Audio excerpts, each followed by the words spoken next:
Okay, I'm here. Fuck it. Alright, I'll just be here then. What's up?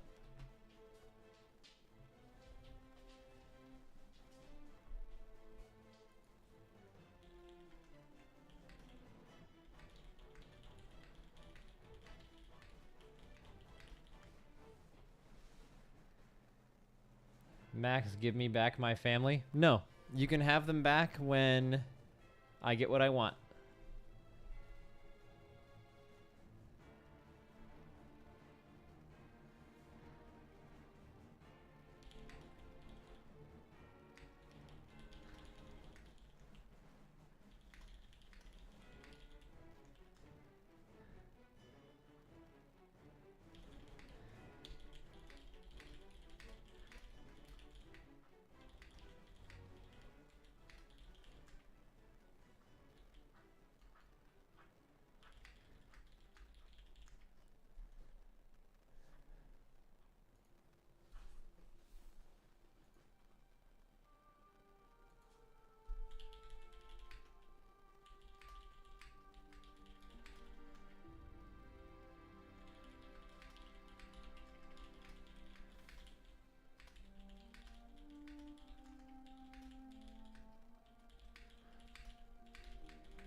Alright, sorry. I was just typing.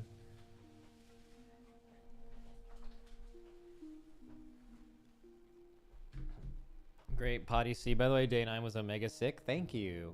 Actually, wait 1 second. Would you guys like to see Ella's candy corn? Ella. Ella, where's your candy corn? Come show him the candy corn.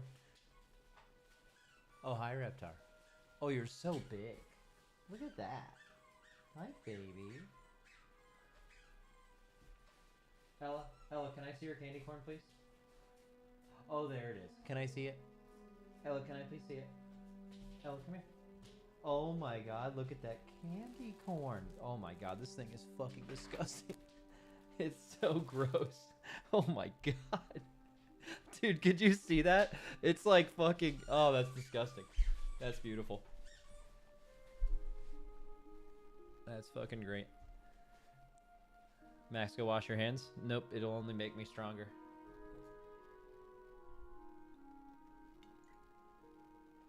Guys, I have a bunch of Mexican Coke at my house right now. And the reason why was because I had to order from Chipotle and I had a free burrito. And I wanted to get delivery. But they don't deliver for under $10. So when I just canceled my burrito order... Or I canceled out the price of it, if that makes sense. Then they just sent me... They were like, well, we can't deliver it. So I just had to pick something off the menu. I'm like, I guess a Mexican Coke or something. Or 2 of them. It was 3 of them, I think, to make it enough in the bag. And then they fucked up my order and they had to send it again.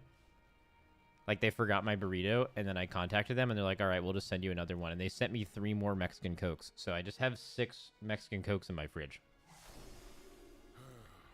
It's fucking hype out here.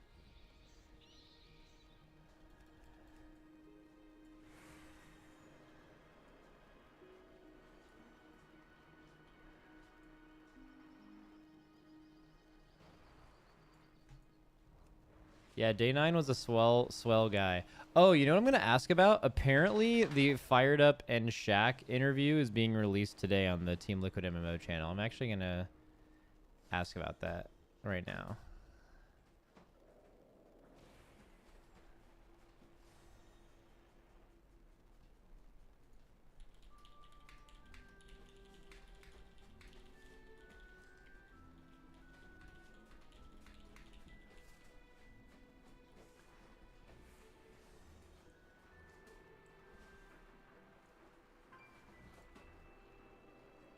No motivation to log on to WoW. Yeah, I try, guys. Like, the only way I can have fun to log on WoW is to, like, do some undercover stuff, maybe play the game a little bit. It is weird. I don't know why I've experienced it more in this patch than I have in others, but, like, my drive to play WoW after the race was just... That was everything. or my drive to play WoW during the race, it was just after that, it's like nothing can compare. I don't know, it's weird. Not to mention, like, the thing you would really log on and spam is when you really like a class and then you do Mythic Plus, but Mythic Plus isn't in like the best spot right now as well. I do think the raid was actually pretty good though. I think this is actually like one of the better raids they've made. I also think the Blackrock Depths raid is really cool, to be honest.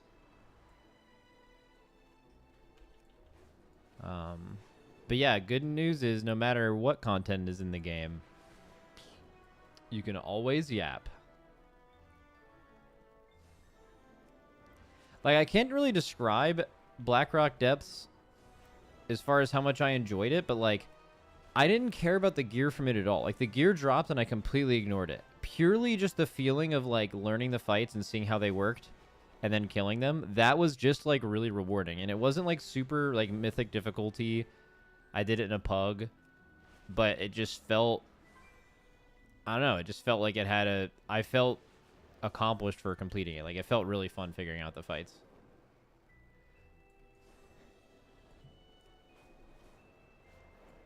Hey Max, I heard you telling Day 9 how much you love us. I didn't say that. Did I? Y'all know I don't care about you. Come on now. I think I said something like, I stream because I genuinely like to stream. I usually don't go on vacations because I miss streaming, because I like hanging out with my chat. But that doesn't mean I like you guys. You know what I mean? Don't ever fucking get that twisted. Come on. I fucking hate you guys. God, I'm mad. I'm mad already. We make you money. Dude, I don't know how to like say this without sounding extremely not relatable at all, but like literally never when I turn my stream on does money cross my mind. I actually only turn my stream on because it's fun. That's it. That didn't used to be that way, but that is how it is now. That is actually true.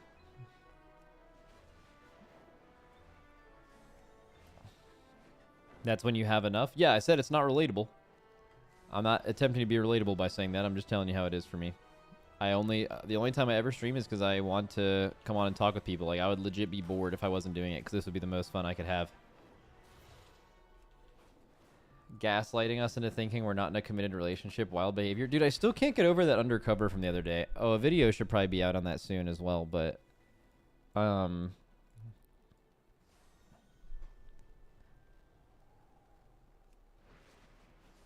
It was like the third pull, and he has open mic all the time, like all great Undercover raid leader guys do. And he's like, "Oh, I see what this is." And like for the next like hour and a half, you could hear my stream coming through his speakers on his mic. So obviously he was watching my stream. But then like he aggressively cut me off every time I tried to talk. And I actually genuinely think he didn't know that was me when I queued up in Discord. But then he like turned it off after a while, and then we like started killing some other bosses, and then he did this big grand reveal at the end. No way, that's Max?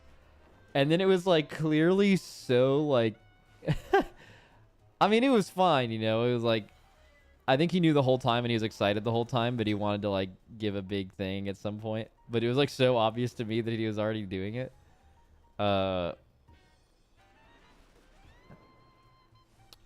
Yeah, it's he was like, "Nah, I was cutting you off because I didn't understand your voice, man." But then he said, like, when I said a few more things after that, once I was revealed or whatever, he actually said a few things that made it obvious that he definitely watched my stream, which made me think that if he was hearing my voice, why did he keep cutting me off? You guys were like, "Max, please calm down." Max, people are saying he's fake as fuck, but I appreciate him putting on a show. Oh, I hope no one's... No, I actually really enjoyed that guy. I thought he was really cool. I think he was trying his hardest to make it the best, like, experience it could have been from, like, a my video. I think he was thinking about the YouTube video the whole time, like, which I respect that. Because it was a little better than if you would have just done it right away, I think. I wonder if you sound different in Discord than on stream. I do a little bit, yeah. I feel like everybody...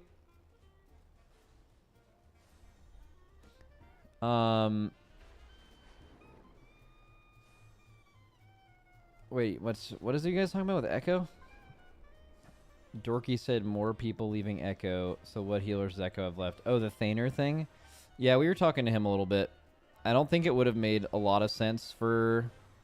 It's really weird for us to recruit a healer right now because the amount of good healers in the world that exist are it's so small. You guys have no idea how small it is. Like, I mean, if you asked me to name you, like, people that could potentially heal here that aren't already in Echo or Method, I just couldn't. Like, you know what I mean? And, like, we've looked so much. But the problem is we have 4 insanely good healers, and maybe won't be healing with us next year. So we're currently looking for a healing player. But like it's actually really hard to find healers because like at this point we need a 5th healer. Like we don't need a 1, 2, 3, 4 healer because they're fucking insane, and you 4 heal 90% of fights, right? So to recruit someone who's a 5th healer, you know, is you're kind of taking a backseat role. So, and if you're going to find someone who's good enough, they're probably not going to want to do that. But also we'd be lying to them if we told them, well, I mean, that's not true. I mean, I guess we could recruit someone that we actually thought was really, really good, and we would try to have them cover a specific class that we typically don't cover or something. But MZ, yeah, I mean, MZ had some stuff going on this tier. It'd be great to have her.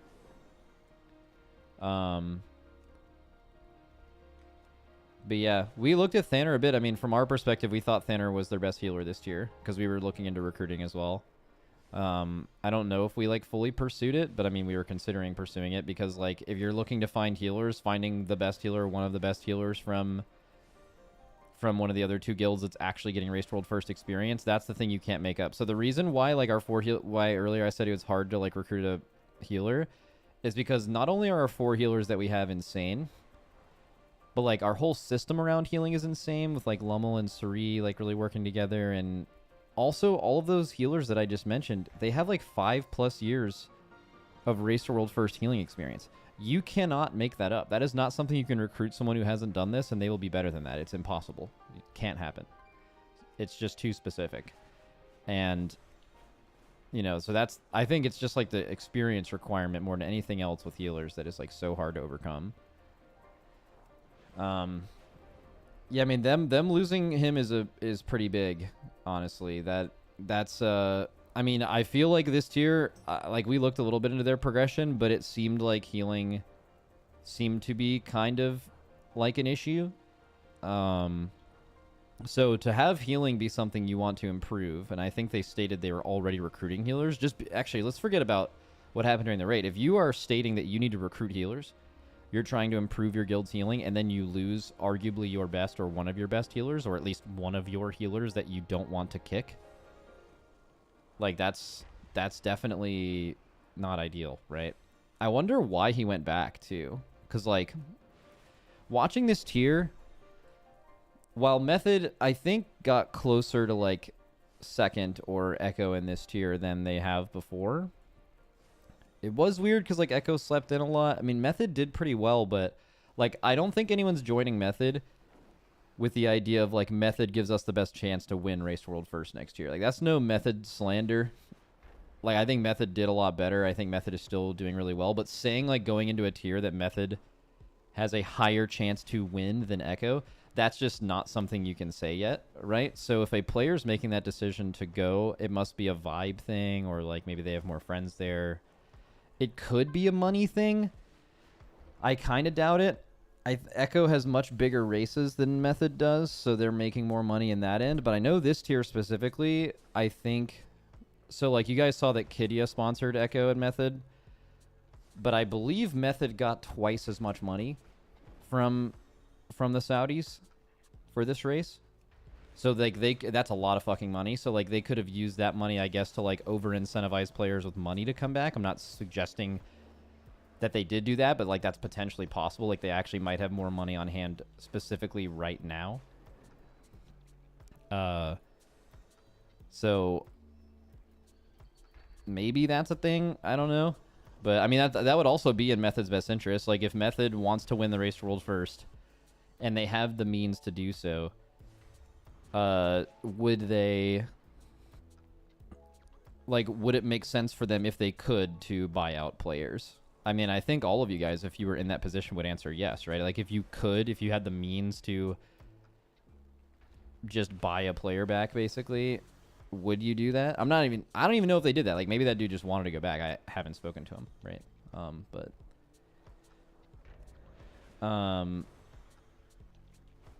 don't know. It's definitely not good though. Dorky saying that a bunch of other people are leaving. Yeah, I don't know anything about what Dorky's talking about. Maybe Dorky knows some tea. Obviously, we're in the recruiting game at the moment, so like we speak to people and kind of have an idea of what's going on. And if I did, I obviously wouldn't say it on stream anyway. I don't think Echo. I don't know. Like I think people are maybe being a little bit too down on Echo right now. Like I still think Echo has like more of a chance to win than Method as they currently stand, and that's due to a few reasons. But even if like let's say Method's players were as good as Echo's players, and I don't know enough to say exactly where that is right now, but I would just definitely assume that Echo has like more experience and probably better players, right? Echo has Scripe and Roger and Mirez, and you just can't, like, unless you've been in the position of winning races before, like whoever Method's leadership is, like whoever they have strategizing fights, strategizing their entire like raid, unless you've like done that and like I'm sure they keep getting better at it, but like the chances that they're better than those three is like, I mean, there's no fucking way. And that is so important. It's so important. Like you need to have a bunch of really good player skill in your guild, but also like the problem solving that your guild does is so insanely important that like whatever they have is certainly not as efficient as those three, and that is almost impossible to overcome. It can with time, you know, but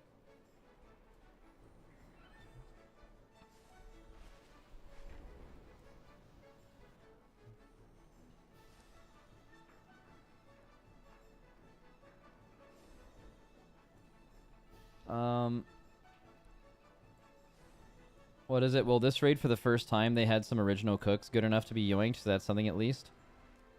Yeah, they did. They had the double. Well, I mean, we thought about double blood DK. They were like the first people to do double blood DK, and they showed us how viable it was. Like we were thinking double blood DK all day, and then like they actually went in and practiced it and proved that it was viable through the empowered spider stage, which is like the only part that's difficult to tank.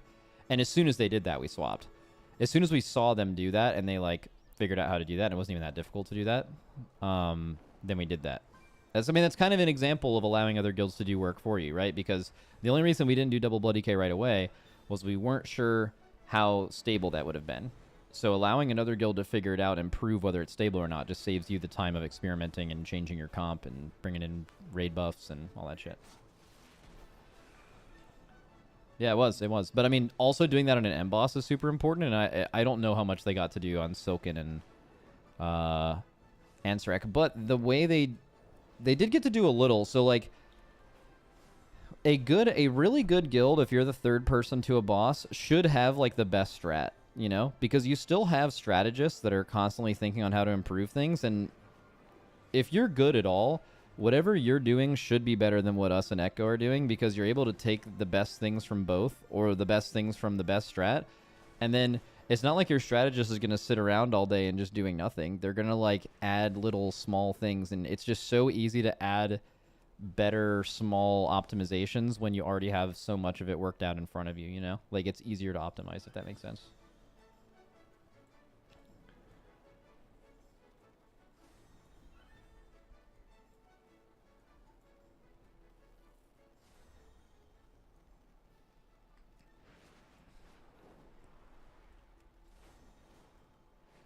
People fear to optimize. They think if Liquid did that, then it's best. Not at the Race World first level.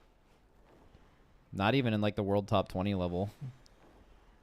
There's been a lot of cases over the last few years where people will use either our or Echo strat on a fight, and it's like pretty random whether the guild came in first or second during that boss. It's not like people just automatically copy the first strat or automatically copy the second one. It depends on multiple things. Like, people are definitely smart enough to look at two things and pick the better one, or do the one that they think makes the most sense. And then even then, I think a lot of people still add little bells and whistles to it. Like right now, for example, killing Ansurek is a totally different challenge than when we did it, and there's actually different and better strats to do it. I mean, you guys have already seen it, right? People don't even do the last wave of, or the last rings now. The last ring, like, right? And so you've optimized who picks up your thing. Do you need to have tanks double soaking if you're just doing that? Of course not, right?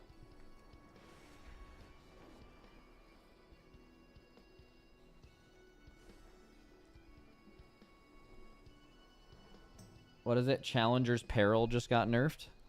What's Challenger's Peril? Is that the death timer? If it's the death timer, that's the best thing they could ever nerf. Oh, fuck yeah. What did they nerf it to?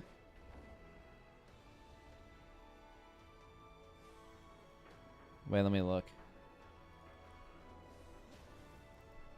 Wow, head.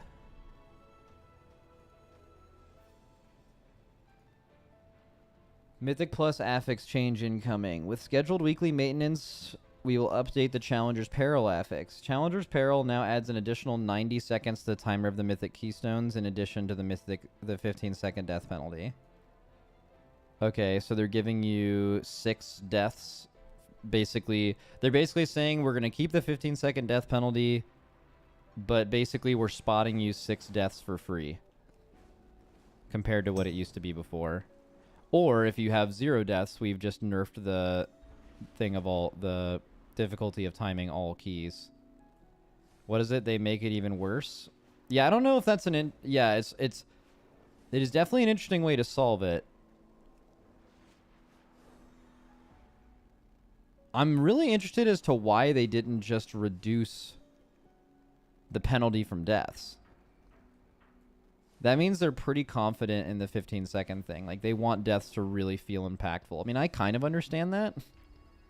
I assume that's probably maybe just the easiest way to fix it for now. Like, they basically were asked the question in a problem-solving process. They're like, is this too steep of a punishment? Yes. Okay, well, we can cook up exactly how long the deaths should last in a future season. Maybe we don't want to, like, completely trivialize everything people have done so far. And then maybe... Nah, I mean, that doesn't even really make sense either. I mean, it's about the same, right? I mean, I feel like right now, the amount of keys that would be timed with 6 less deaths or something, which is kind of how you would equate that, that would definitely increase the success chance of all keys around the 8 to 10 range, which is what 98% of the community cares about. Right? So it's definitely a good thing. Hopefully no one is, although people are very, very negative Blizzard right now, really mad about how buggy the patch was. And then also people are mad about the mount, although I think the mount thing is like a little extreme, but I definitely understand why people are upset about the bugs and the reverting of all the weird shit and random changes. The thing is, it just further emphasizes just staying alive. Well, that's not changing though, right? Like, the just stay alive part isn't changing. Like, that's clearly them making a change. Like, if you were expecting the change they made to Challenger's Peril wasn't going to be the most important thing, is not staying alive, that's kind of insane, because they would have to remove it, right? They would have to remove the affix entirely, and even then, like, we knew in last expansion with a 5-second death timer that the emphasis on staying alive was way too important. So the only way for them to potentially change that would be to go to 0, and I don't even know if that's true. I think it's possible there's literally a 0 death timer in Mythic Plus, and the answer in high keys is still to play an AUG because you just need to stay alive to time the key. I don't know exactly what they would need to change to make that not true. Obviously, it is a problem that would be great if it was solved, but I don't even know if we know what the solve to that is. Right?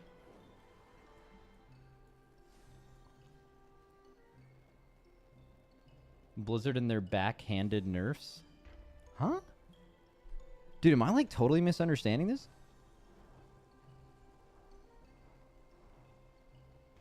I feel like this is fine, right? I think it's a good step. It's a step in the right direction, right?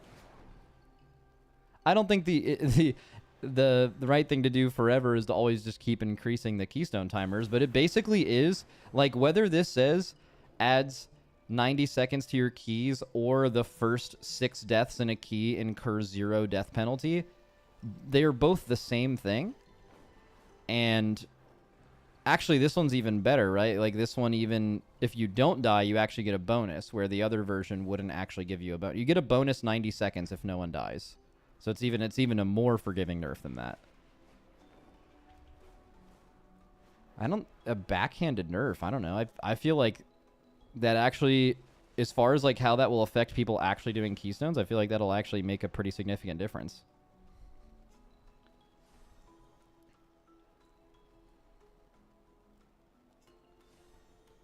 Or maybe it's even like less.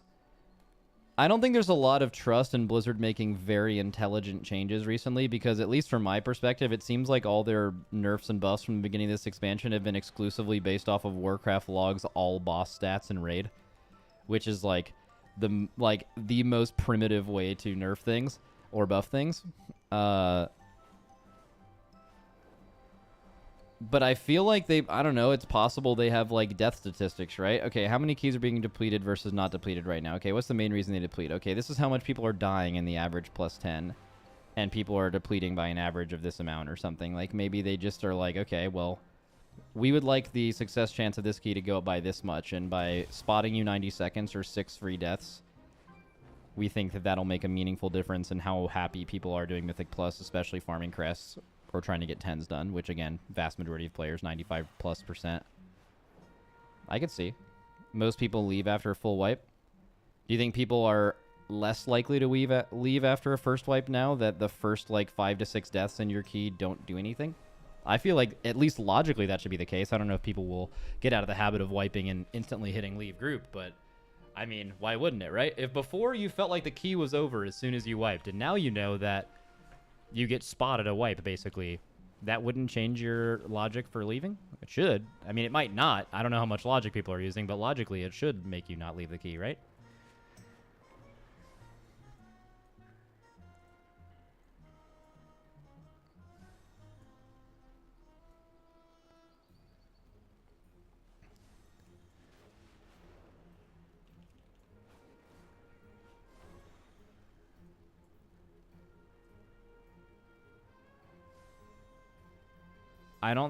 I think people are not going to notice the affix is changed if they are only doing 8s.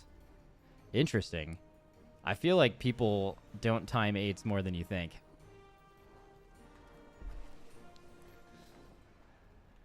But you're right.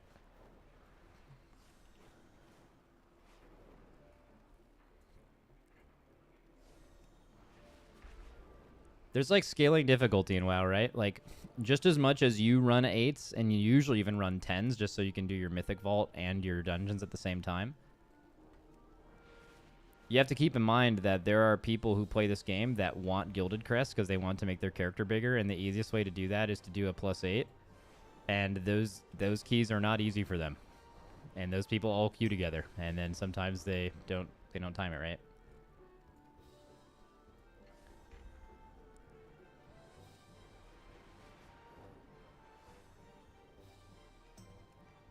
Speaking of that, what does my Great Vault look like for next week?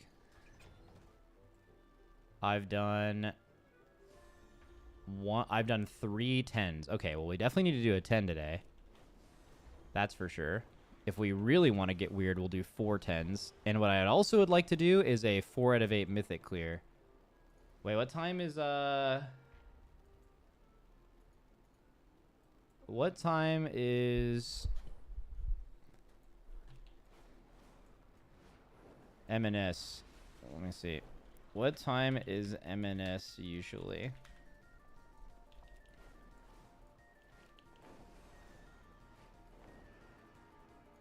I know it's random, but it's late night, right? Okay. All right, I'm gonna try to be there for that. That or I don't know. Maybe we could do a 4 out of 8 Mythic on stream. The only thing is I wouldn't want to risk it if I could just guarantee that it's easy with M&S. So like I would want to know like I would basically only recruit people who have already completed 4 out of 8 Mythic. And I highly doubt I can do that on a Monday.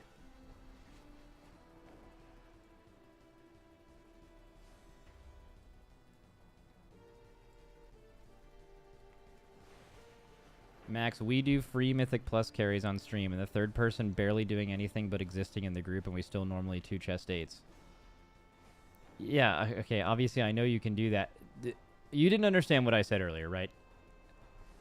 Like, okay, so you're not refuting anything I said. I didn't say that 8s were not easy to be 4-manned or could be completed by people who are really good. I even gave the example of when that person asked, I said, you usually run 8s and they're just farm keys for you, and you usually even do 10s because you're going to complete it for sure and you want your weekly vault keys. But for some people, 8s do not get timed really easily if that's hard content for them. And then you responded with, no, Max, that isn't true. I don't think you understand. We carry them. But that's not, I didn't misunderstand anything about that. For example, you said that 5th person can usually just exist in the key and they still get timed. Okay, well, what happens when there's 5 people in that key that are just existing and not any of the 4 people that we were not talking about before that are obviously carrying that content? They probably wouldn't time it, right? That's the whole point. That's no one's disagreeing with anything you're saying. I don't even know why you said that.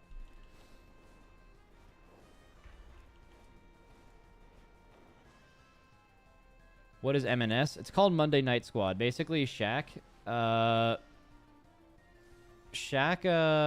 and Fired Up do like a late night Mythic clear. And they just spam all channels with at everyone, and they just get a bunch of people to show up, and they log on their rattiest alts and kill 4 Mythic bosses. And I don't think I've ever been to a Monday Night Squad before. I've observed it, but I usually don't play, so I'll probably show up though.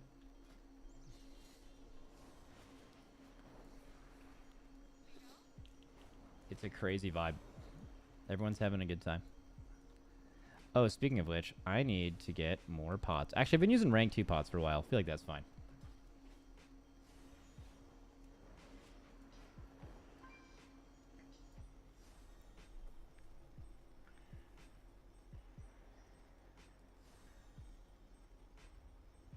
Max, I think Depletion should change to a charge system instead of a downgrade, but this could be a bad take. I mean, everyone has their takes on Depletion. I think Depletion does serve one purpose really well.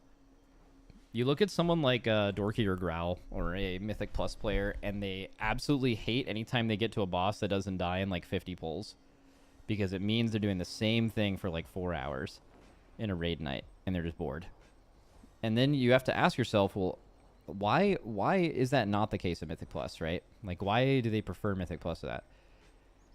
And I think a big part of it is the fact that in a 4-hour Mythic Plus window, you're not just doing Mists of Tyrna Scythe the same 4 hours, right? Like, you do maybe a Mist, and maybe you deplete it or time it, but it turns into another key in which you go do that. So, kind of Mythic Plus is easier to do over long periods of time as opposed to wiping on a really hard raid boss, because you are constantly changing your perspective. There's a different dungeon, different aesthetics, different colors, different mechanics slightly, even though I think most Mythic Plus dungeons are very repetitive. It's just like AoE pull with some kicks and stops into another AoE pull, some kicks and stops into that again, into a boss, into repeat, right? Just that over and over again. But it's the change of scenery, I think, that matters a lot.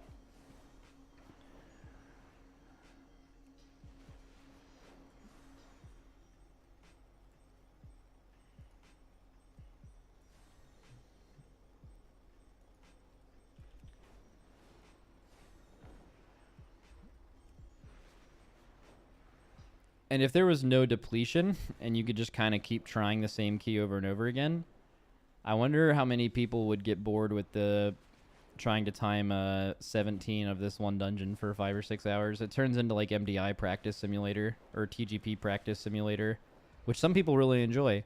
I'm not going to lie.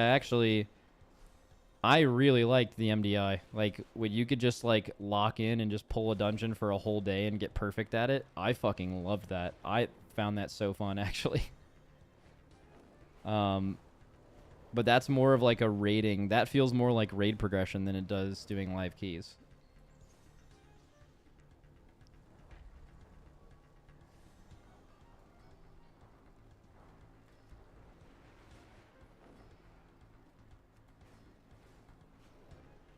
You also get the dopamine of success in Mythic Plus, even getting through a pull or killing a boss. Rating is just fail after fail until you can get the dopamine. Oh yeah, there's not like mini wins in oh, that's so true actually.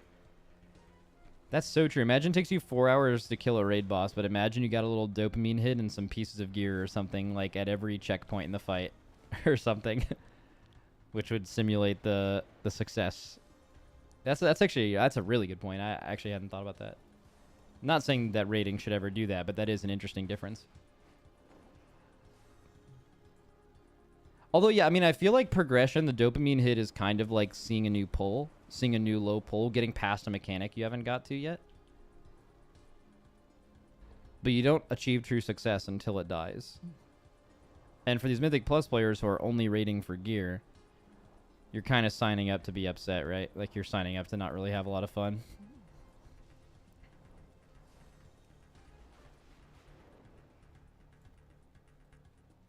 So it doesn't feel like success when you've killed it. It feels like a relief that it's over.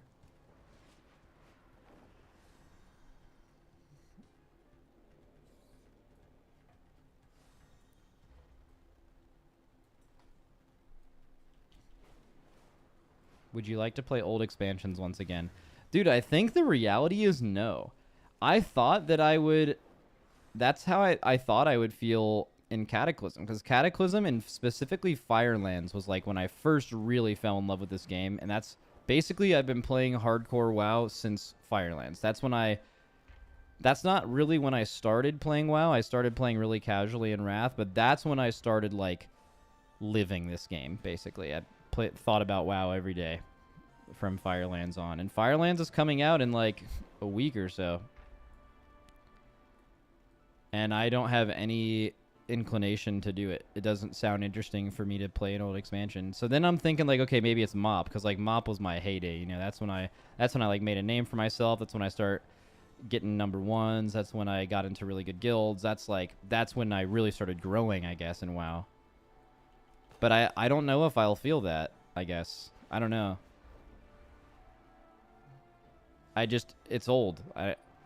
And I would rather figure out new problems, I think, than like, I think so much of what I enjoy in this game is killing new things, figuring out, strategizing, and doing new raid fights when they come out. That is my favorite thing to do in my life. And you can't do that in Classic. So it just... Even though I've done it before and there's some nostalgia, it just doesn't do it for me.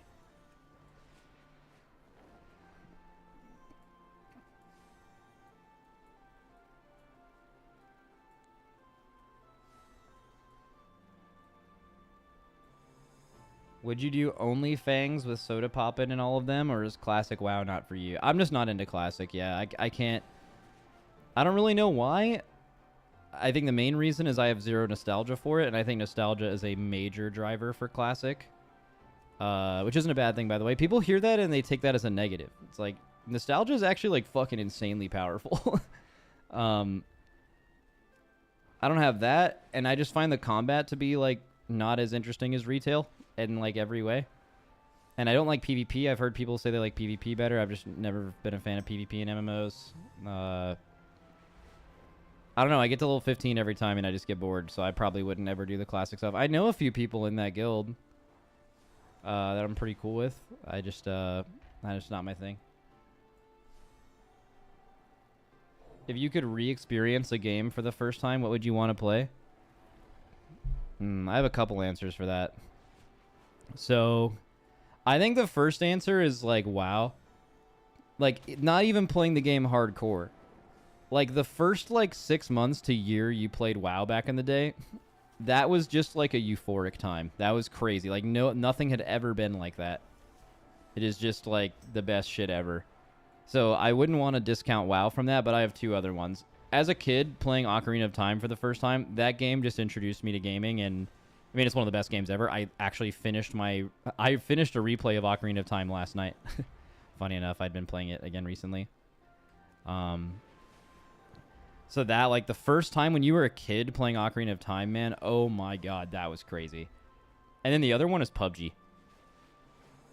But that was less because of the game. I mean, PUBG was fucking awesome when it came out, but I don't know, just playing with your boys every night, man. Just every night, 8 hours or more for like a year. We just played PUBG, and we owned too. I mean, there was multiple nights where we would win. I think our record was 18 games in a row in squads. But like, I mean, we won like 60% of our games. So winning makes it more fun always, right? I don't know. And that was crazy because you couldn't even like res your teammates back then. Like if you died early, like you were just dead for like 20 minutes and it didn't even matter.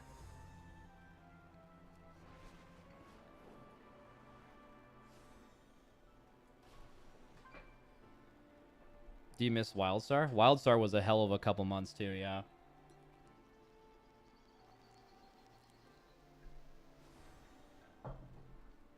Max, not trying to meme, but have you played Minecraft before?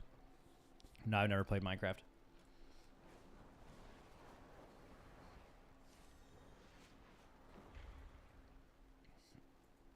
Bro is drinking cola from a glass bottle. I told the story of how I had Mexican Cokes in my house earlier. It was not on purpose. Who is your PUBG squad? I probably have 5,000 hours in PUBG with Ben and Lip. And then we've played a lot with Zyronic, with Willie B. Played some with Twisted. Played some with Tags. Played some with Henry. Oh my god, that was so funny. Henry had no idea how to play that game, and we played it with him. And one time he downed me on his own team and was still confused and thought we were being fought. And then he came back in the room and killed me as I was downed, and I was on his team the whole time.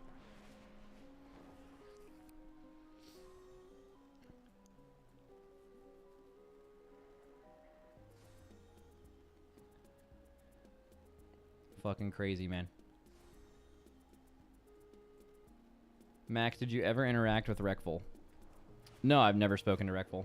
I did not know. I mean, my whole like come up in WoW and on Twitch happened entirely after his death, I believe.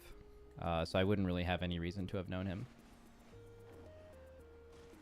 I've seen him. I've been next to him. I've actually, you know what? I actually did meet him at TwitchCon, or no, at BlizzCon. Sorry.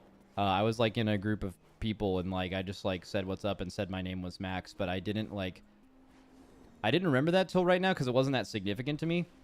Like Reckful wasn't like Reckful's really cool. I think Reckful is like a great streamer, but he wasn't like an idol of mine, so it wasn't like something that I remembered. It was just like a hey. So I did actually meet him one time, but we didn't know each other.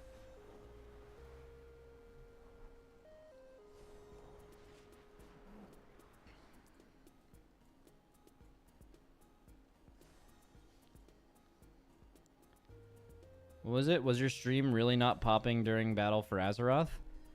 Battle for Azeroth is when I started streaming. So I had like, I could actually go back and maybe look on some old Twitch metrics or whatever, but I started streaming to like 150 viewers at the end of Old Year. And then that became like 500 viewers by Battle of Dazar'alor, and then it was like 700 by Eternal Palace, and it was like 1K by Nyalotha. And then it was like 2K from Shadowlands Beta. And then like after Castle Nathria, I made a YouTube channel and it just shot up instantly to 5K. And then it was like 5 to 7K for a while. And then ever since then, it's just like, these are outside of the race world first, obviously. And then now it just ebbs and flows with the current popularity of WoW. During releases and beta cycles and times of interest, it shoots way up. It's like just totally variable.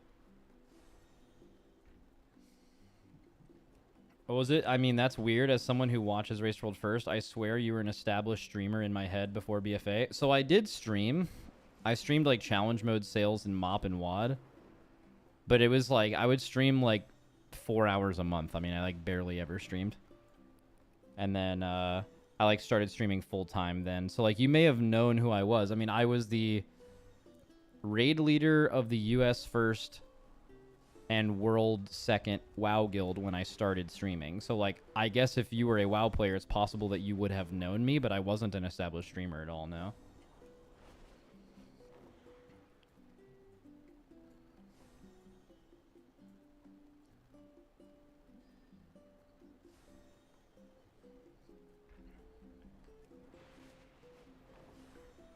When did I start playing WoW?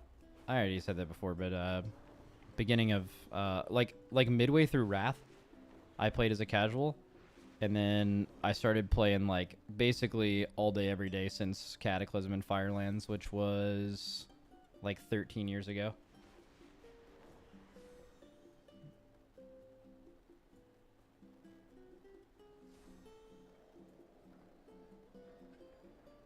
I remember before Liquid started streaming the race, everyone spread the rumors that Liquid was super toxic. I mean, it wasn't like rumors, really. It was just the Race to World First was really popular and got a ton of viewership. And there was 2 guilds involved in it, and one of those guilds wasn't streaming.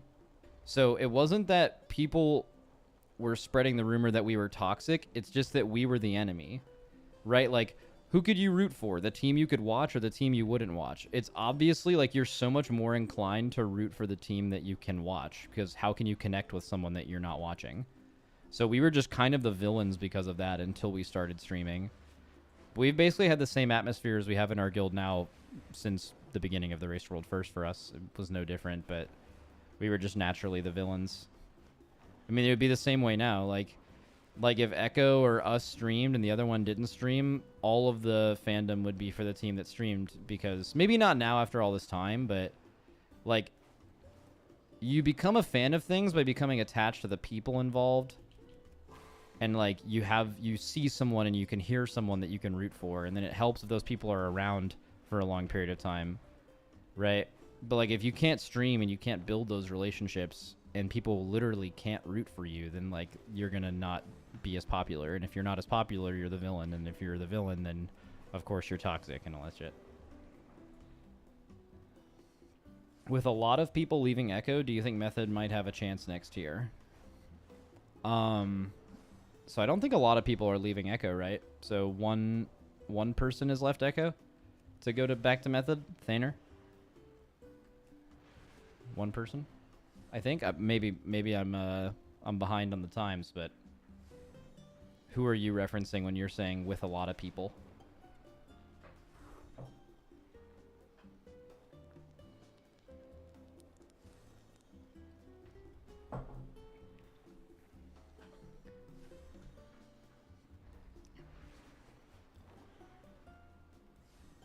I started watching Outside of the Race World First in the spring of 2020.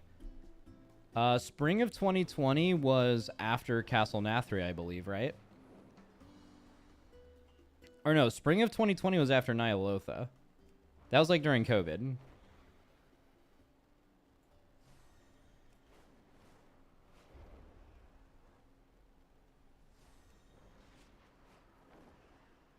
What is it? If it's only ever liquid W's and never close, that would be awful for the race long term. I mean, that would be true of any team, right?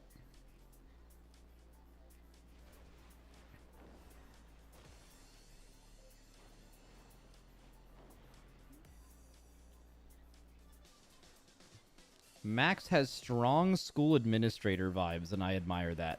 What the fuck does that mean? What does that mean? I guess my stream does have, like, 2 very different vibes to it. Like, the last hour has sounded very school administrator, but, like, compare that to, like, Undercover vibes, or, like, when I'm doing keys on my DK and just screaming bone the whole time. It is actually, my stream can be so wildly different. I don't even know why. Sometimes I'm just, I don't know. Sometimes when people start asking me questions, I just answer them, and maybe I just turn into a principal. Bucket.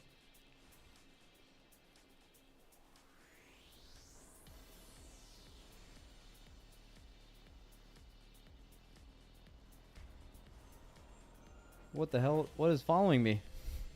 What was that spell? Combat log. What has happened to me? Why is my combat log showing trade services? Hello?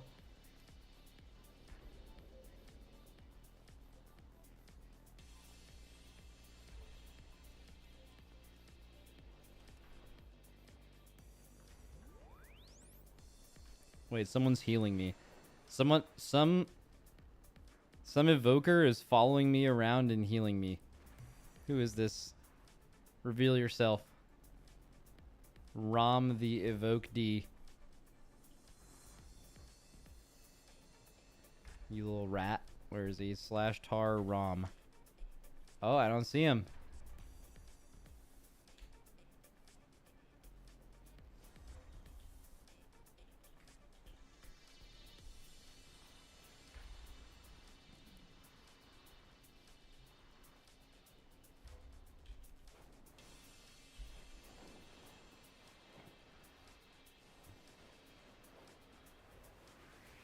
Max, you have control over WoW development for a day. What would you change or add?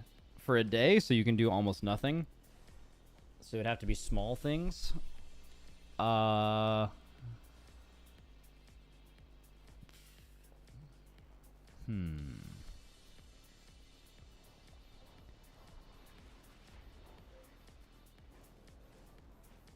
would you do?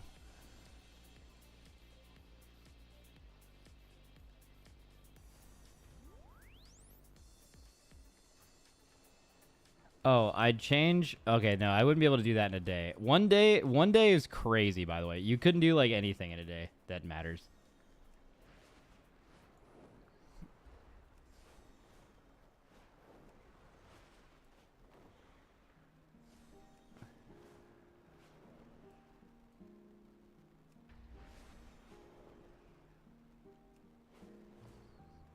I don't know, man. You can hit the big red button for WoW 2. Dude, it's so funny. Like, WoW 2 has always been talked about, and it's so clear that it's never was going to happen. But I wonder what's the closest Blizzard ever was to, like, what if we did this? And what would it look like? I'm sure they've had those conversations. I just wonder how far they went. All right, shit. I don't know if I'm going to be able to stay up for M&S tonight, so...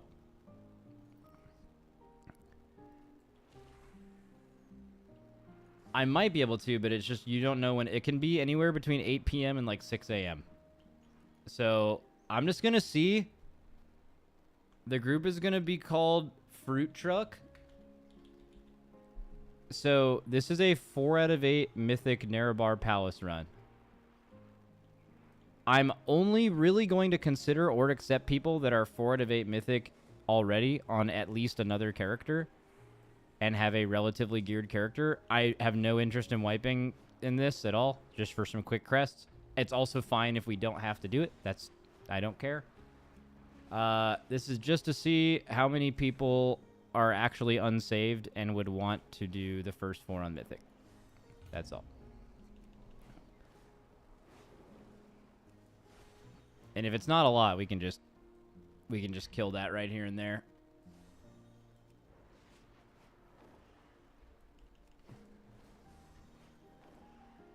Because I can just do M&S and guarantee get it.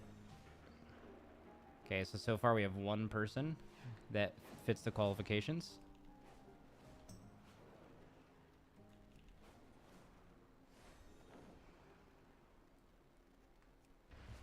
Max, why did you have to wait till Monday for this? Nothing is ever planned. It wasn't on purpose, I assure you. All right, so far we have had 20 people sign up and 1 person is eligible. So this is a no-go for sure.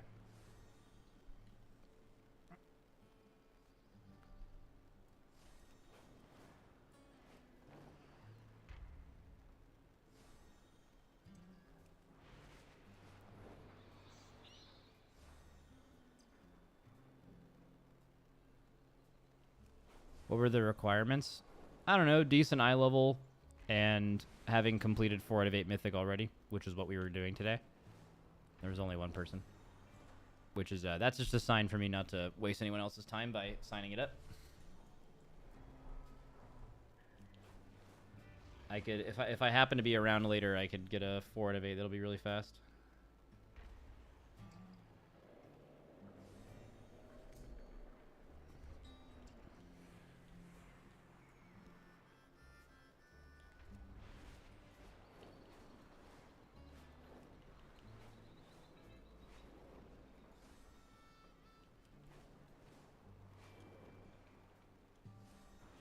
Max, how's the shoulder doing?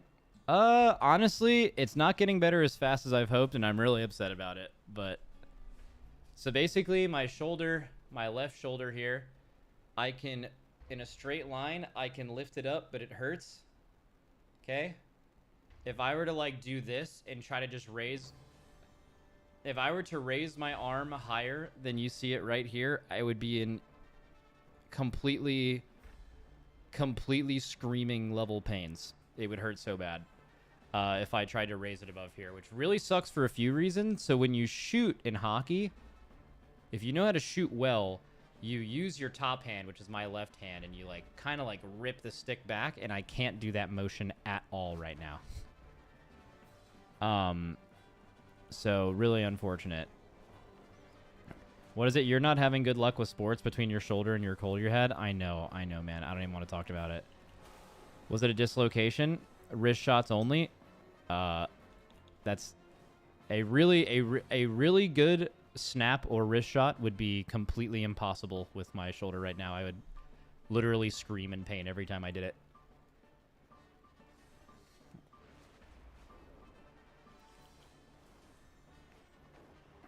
So I'm going to try to...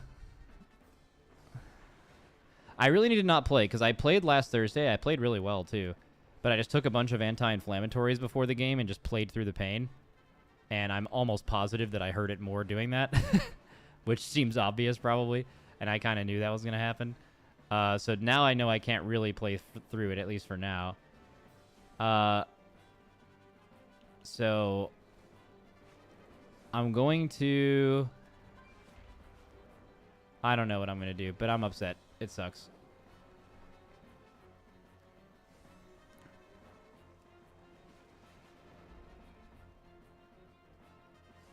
Chiropractors are quacks. Way too many people believe in it. Yeah, the thing that's interesting about chiropractors is that people think they're like realigning your... Well, I mean, because I think they literally advertise it as a realignment. But they're not doing that at all. So when they're cracking your back or your arm or fingers or whatever, like that, it's just gas that's built up in there that's releasing. But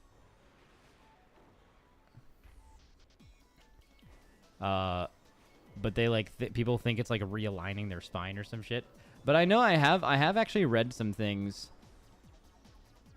where people have had, you know, it's anecdotal, but people will be like, I had this issue for a really long time. I had like crazy neck pain and nothing that the doctor prescribed or anything they suggested. Physical therapy didn't help, but I went to a chiropractor and now like every time I go, I have like zero neck pain for weeks. Like I've definitely heard that, but it also could just be placebo. But yeah, I mean, I don't ever do chiropractic stuff. Honestly, it kind of freaks me out.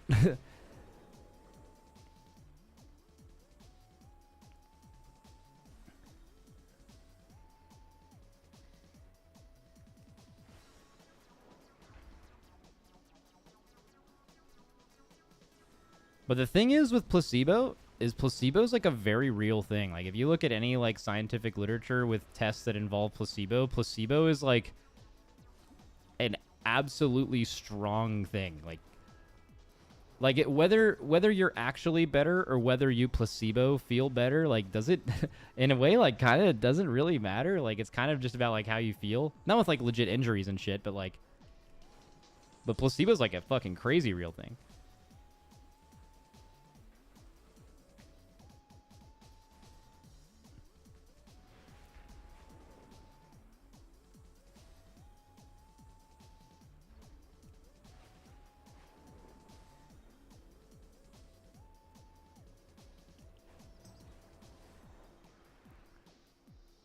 I guess I would say I don't know enough about chiropractic to know whether it's how much it helps or doesn't help. I just kind of freaks me out myself and seems a little sketchy. Like, I don't know, just going into a chiropractor and hearing them say we're going to do a realignment. I've done that before. And that's just not what that is. That just alone makes it kind of sketchy. I'm sure they all don't do that, though. There's a lot of people who are convinced that chiropractic is like completely useless placebo nonsense. There are some people who think it helps them, whether it's placebo or not. And I don't know enough personally to know, and I don't really care either way.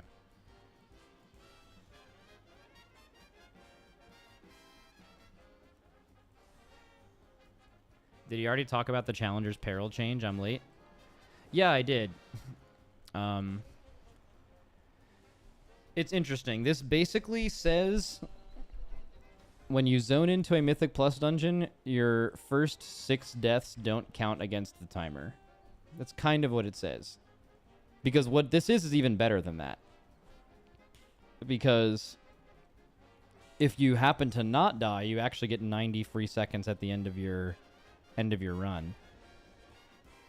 But with how difficult Mythic Plus dungeons are and the depletion rate, this is going to make depletes happen less often, and I don't know, it's a pretty good... There's other ways they could have done that. They could have reduced the death penalty. I'm sure they'll... How many seconds you lose for dying. And they could maybe do that in the future, but I think for now, this is certainly a good change. It'd be hard to argue that it's bad. I feel like it's just good, yeah. Just makes the current survive meta even more popular, though. Bro, that's the one argument I actually don't understand. That's always going to be the case. Like, last expansion, when deaths were a 5-second death timer, you brought AUG the whole time, and it was because you just needed to live. And now they made it 15 seconds, which is making that more of the case, but it is still the case. Like, dude, even if they removed the death timer completely, how do you know that it still wouldn't be the most important thing would be to just stay alive? We have no evidence to say that that's actually what would happen. Yeah, like, that's a problem that sucks and hopefully could be solved, but I don't know if, like, that element of this, like, oh, well, they're just making that problem worse. Bro, that problem is so far away from being solved, it's completely irrelevant.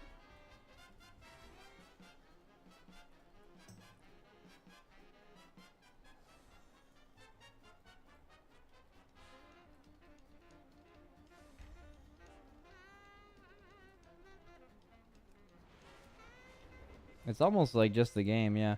Also, like, the other thing is people saying, oh, I just wish keys were about timing them. Like, actually having to optimize enough damage to be able to possibly do this key.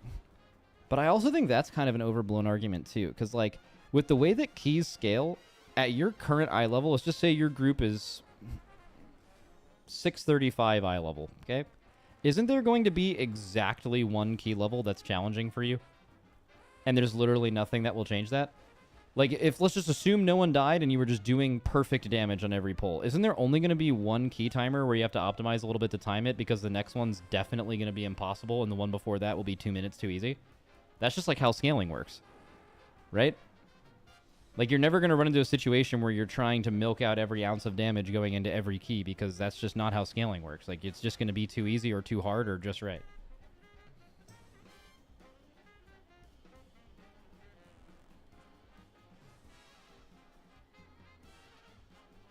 At least until you get more gear, right? And then obviously that line changes.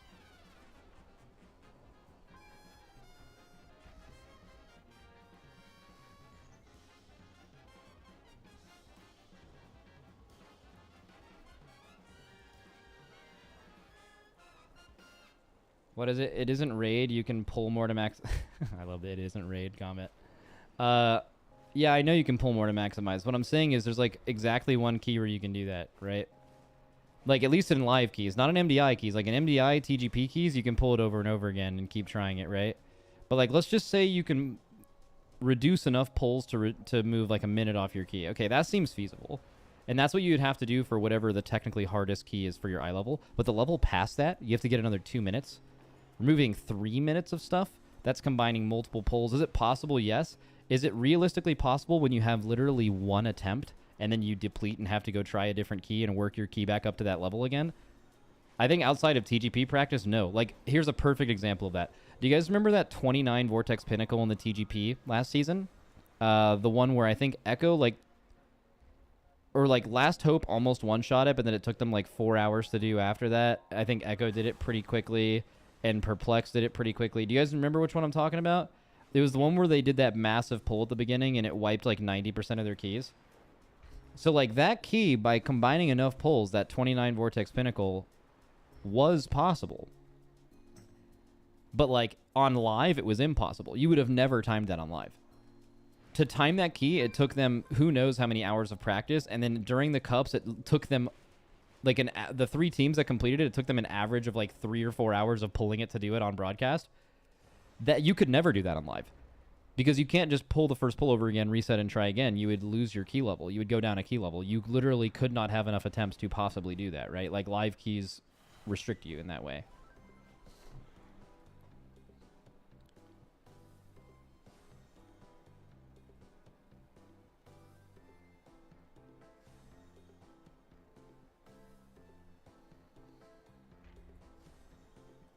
Max, shamans had some of their nerfs reverted. Oh, is that new?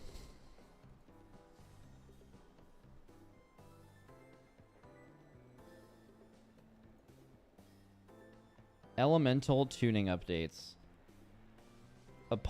Hello, Ellie Shamans. After playtesting and reading your feedback, wow.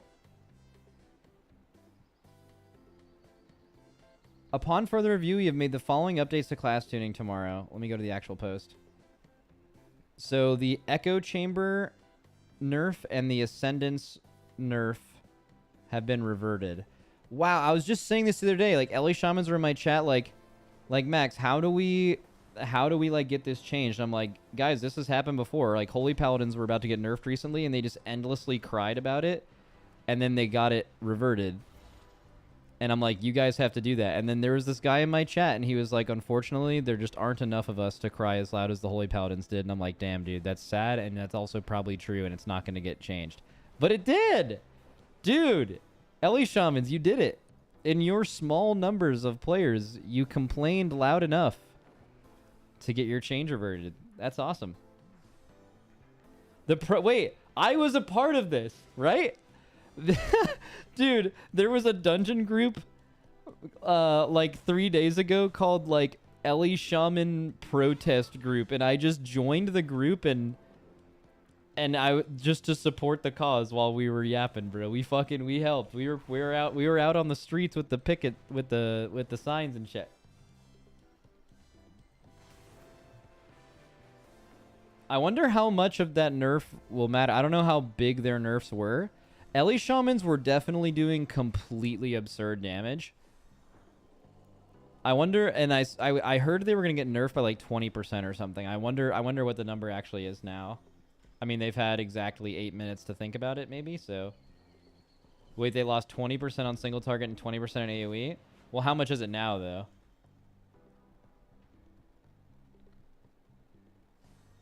Oh, that's what it is now. It was 30%. Okay, let's get some real numbers. I need some actual knowers. I need some knowers.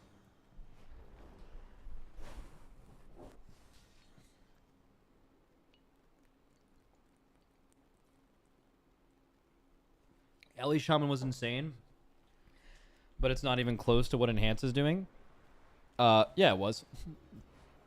Ellie Shaman was definitely as good or better than Enhance before the nerfs. It's true that you were being nerfed much harder than Enhance was, and Enhance was going to be better after, but saying that Ellie is like wasn't close to Enhance that's just false. That's just not true. At least in Mythic Plus. It's crazy. Yeah, the only problem is with Blizzard, especially now at this point in the season where Mythic Plus is like the main shit going on. Like, more people have like cleared raid by now. Not like a ton, but like more and more people every day are clearing raid. It's Mythic Plus, you can't just be good, you have to be great. If your class is good, it doesn't get invited. If it's great, you get invited all the time. And that's how it actually affects your gameplay.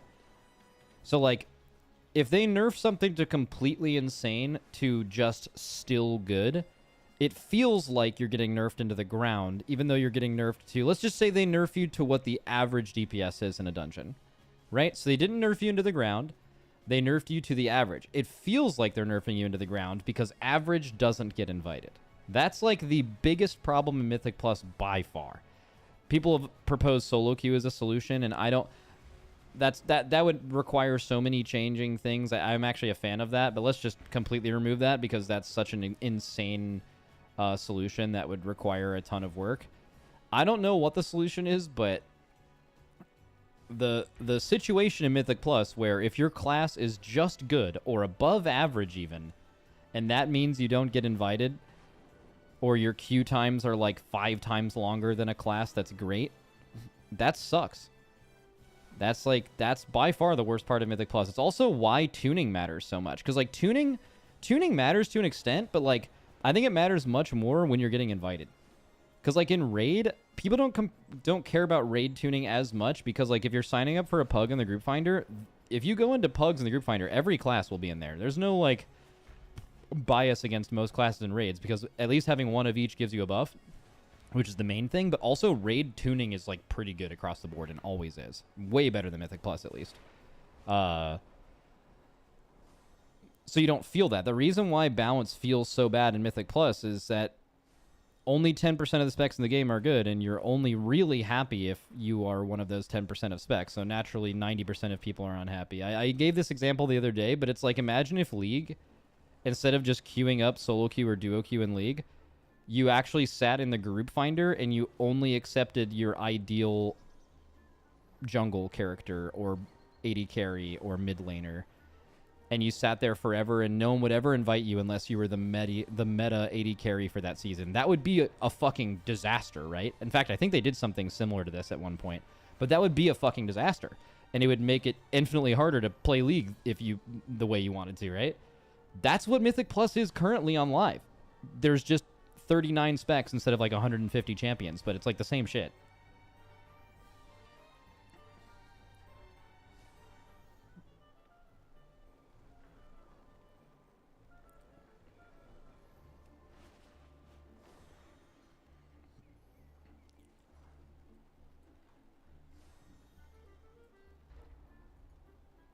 God, I have to find a way to play hockey and, like, change my game where I don't. I think okay, so I can do everything on the ice right now besides shoot. Shooting brings me immense pain. Stick handling and passing and just playing the game gives me 0 pain. So what if I just don't play at the highest division? I play at every division and every rank I play in. What if I just don't play Div 1 for the next 2 or 3 weeks? And I don't tell the other team, but I tell my team that I will literally never shoot. And I'm going to always pass. I'm pretty sure I could still be effective in all of the non-top division leagues if I did that. And then I won't be endlessly depressed that I can't play.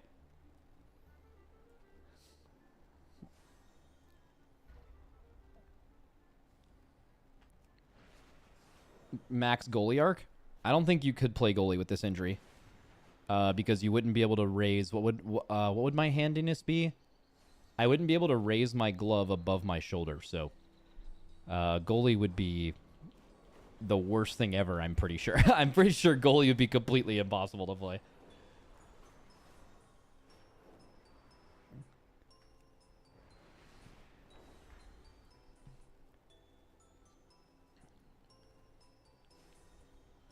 The worst part is, too, unlike something in League where you can just pick the meta character, you have to re-roll and invest tens of hours of time to re-roll in WoW.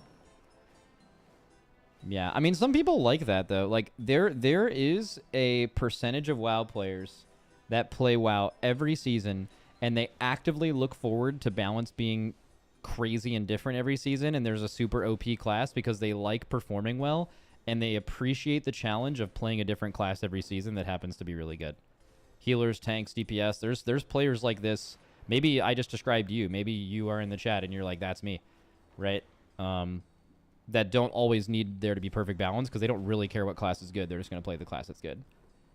It's actually probably pretty close to me, too, when I played all the time. Max, did your injury get diagnosed? No. I don't like getting my injuries diagnosed because I can usually kind of figure it out. And when they get diagnosed, usually the doctors are like, do not do this for like 1 to 2 or 3 or 4 weeks. And I don't like that. I like to keep that number ambiguous so I have some hope. It's objectively bad what I just said to do, by the way, but that's the way I deal with it. I don't want anybody telling me shit.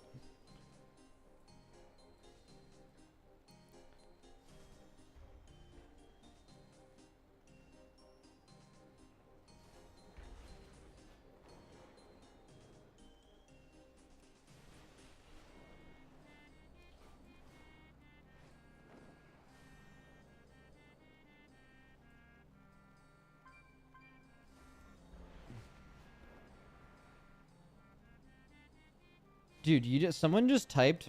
That's the most the guy after you. Can't run a red light if my eyes are closed while it's red. Bro, I saw the craziest shit driving last night. Let me try to remember exactly what this guy did. Okay. I need you all to help me understand why this guy did this. Okay, so here's the street. So there are cross streets. Okay, so like here's the streets. Okay, so you have like dotted lines in each direction, right?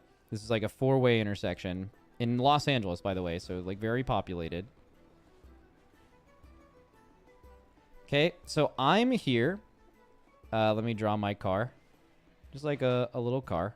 That's here. Got some wheels on the side. All right.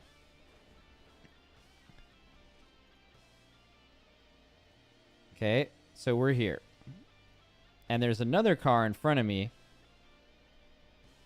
Maybe you'll kind of get the idea, but he was in like one of those like souped up Toyota.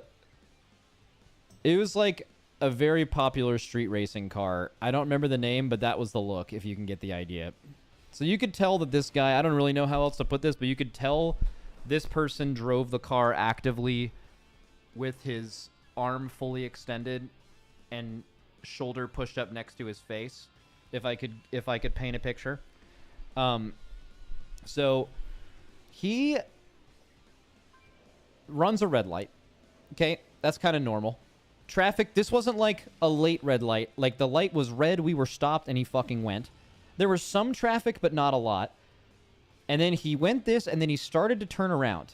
Okay, so he goes here, and I can't really turn it around, but just imagine he does a U-turn right here. Now, what I'm thinking is, this guy is in a rush. He's definitely an asshole. Let's get that through. It's an asshole for sure, but he's in a rush, and he has to take a left. So he's doing the thing where he runs the red light, goes here, U-turns, takes a right, and now he's taking a left faster than waiting for the light.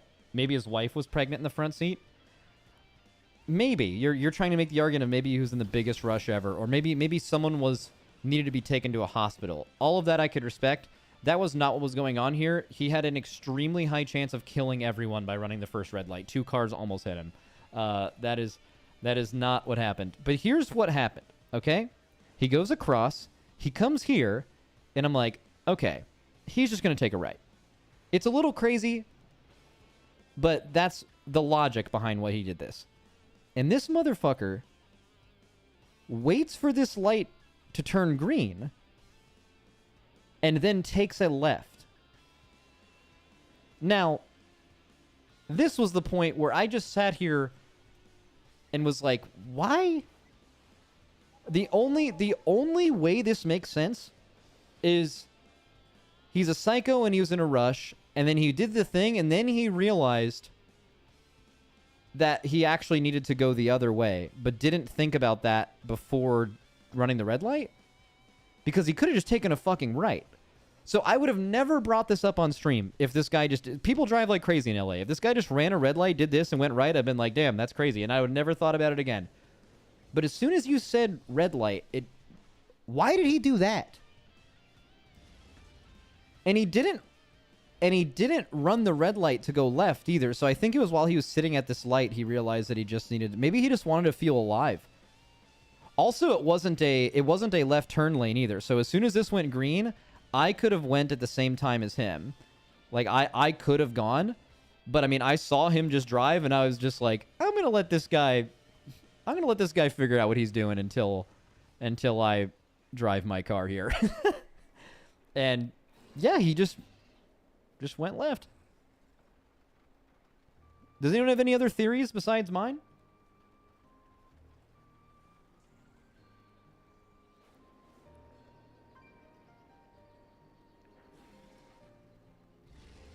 He can't turn right? Like his car literally can't go right? Like his wheel will not turn in that direction? Does that happen? I mean, I guess anything could happen.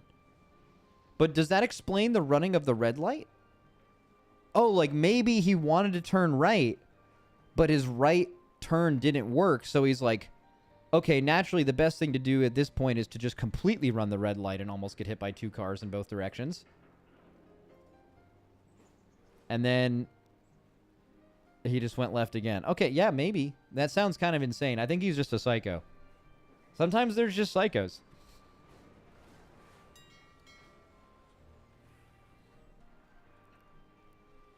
I can't wait until this becomes a Jeopardy question in the next couple of years.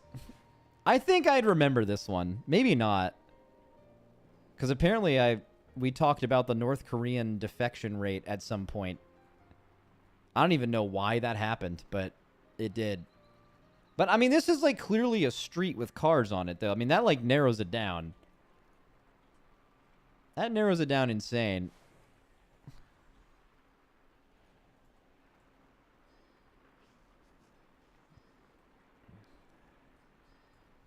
Max, how do you feel about pessimistic people leaving after one wipe on a boss?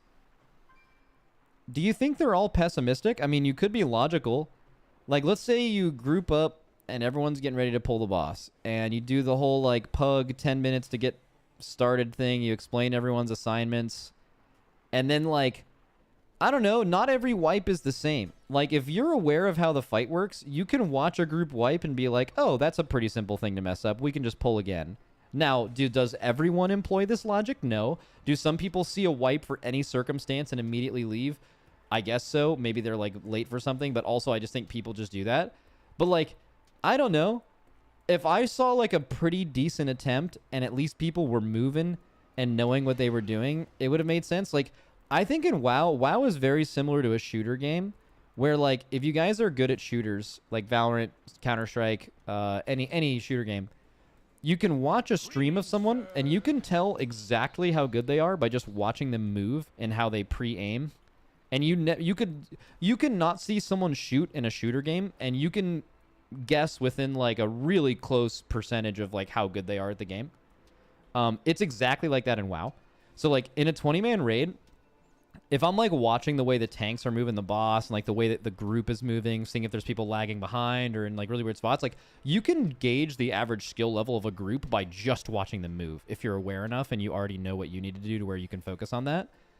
So like I feel like if you're in a group, everyone's moving really well, and then like one person makes a simple mistake, it would make sense to a logical person to not leave that group. But also on the same token, if you're not trying to waste your time and then a group wipes and you saw like the tanks do some absolutely unholy shit and you saw like the raid leader doing like 5 backflips and instantly dying, and then it's like an AOTC group and then you look at Raider IO add-on and like half the people aren't AOTC, there's a really strong chance you should leave that group right away because they have a 0% chance of killing the boss.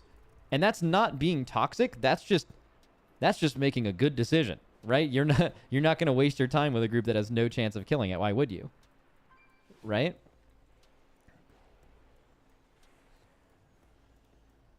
like, I don't know. I would say, like, no matter the way that you wipe specifically, but you can kind of just raid with a group and in one poll gauge how good the group is by so many metrics. What the healing and damage meter looks at generally, what their movement looks like, what, like, the poll looked like what did you wipe to? Did it seem under control? Like, I don't know. There's like so much. Also, you know what I saw recently? I saw this like tweet on old Twitter. Let me see if I can find it. It kept popping up on my feed. It was like someone basically said we finally killed Heroic Ansarek after pull 99. Did you guys see it? I saw it. It was like a... There's nothing wrong with that post in general, but it obviously turned into like people slandering that person in the comments because of course that's... So how could you have taken so long on Heroic, you absolute casual? Dude, fuck, where is this tweet? Does anyone know the name of who sent it? Oh, your links don't work in the chat.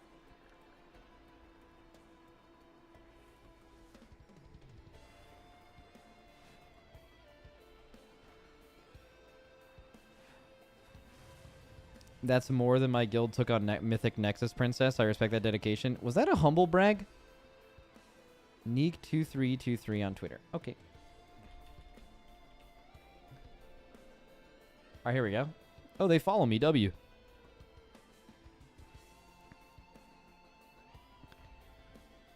Heroic Ansarek down on pull 99. That was one hell of a boss. Which is nice. But then they made a second tweet. And they're like, if you're here to come flex on how you think Heroic is easy or how I'm bad at the game, you can move on. I'm not trying to join Echo or Liquid. I'm just here enjoying the game with friends. Try it. Which is a very normal thing to say. And there's actually so many people who play WoW. And it's crazy for people who play this game at a really high level to think sometimes. But, like, they actually don't really care about being super good at the game. They just like playing with their friends and achieving, like, killing content like this. Like, Heroic might be the last boss that this group really goes for, but that's also perfectly fine. But I wanted to know what made them think that. Like, what did they say?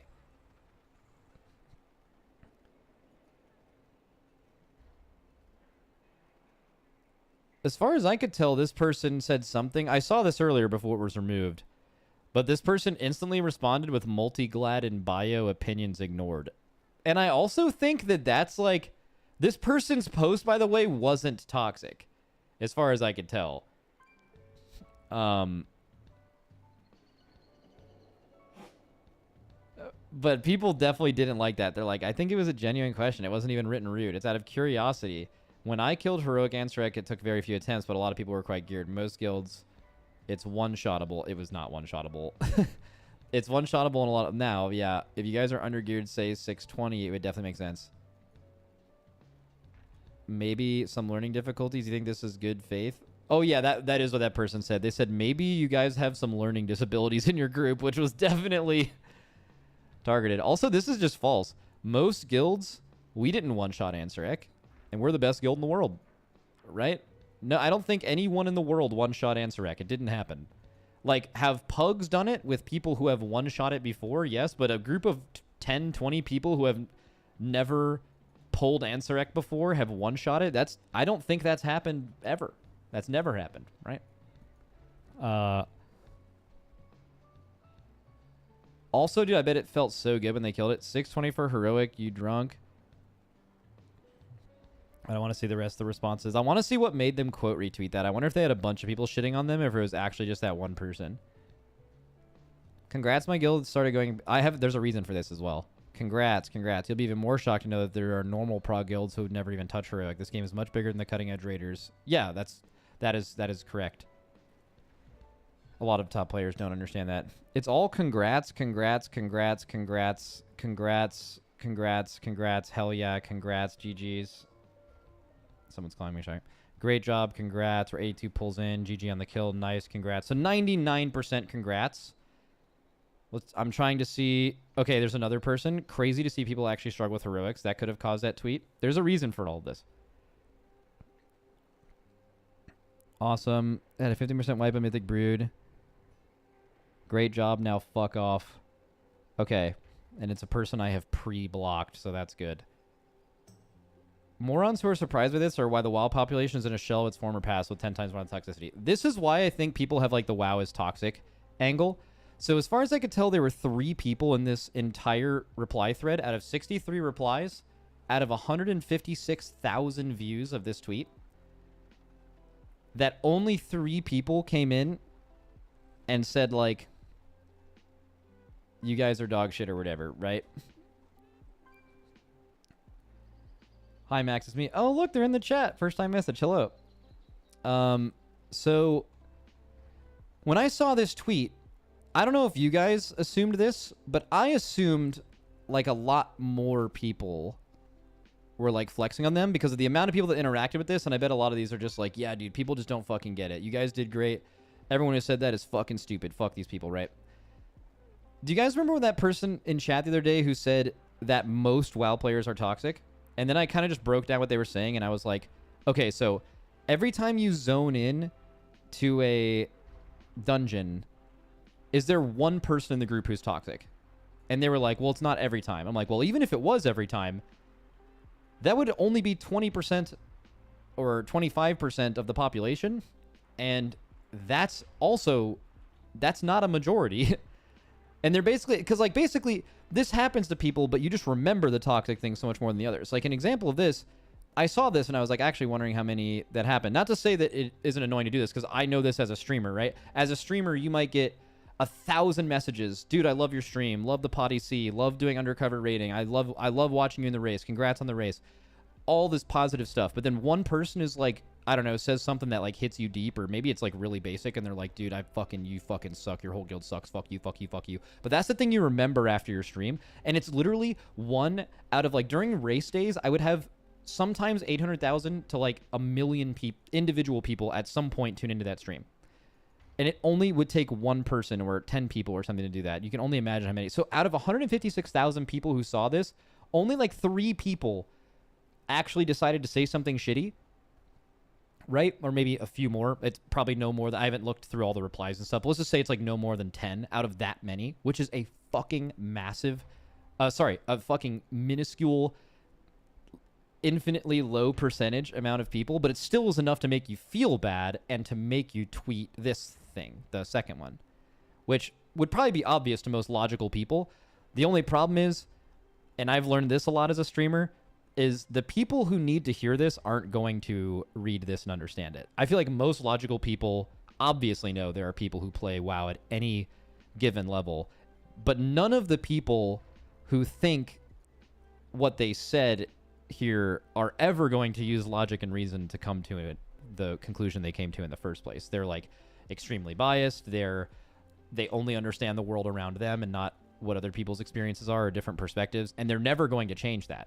Especially if they're toxic on Twitter, right? So I think about that a lot as a streamer. Because I remember this used to happen in my stream, and it still happens sometimes. It's the infamous one guy, when I will have thousands of viewers in here. And over the course of a stream, tens of thousands of people. And it'll just be one. It'll be one person to come in and say something stupid. And just try to imagine yourself in a stadium of 5,000 people.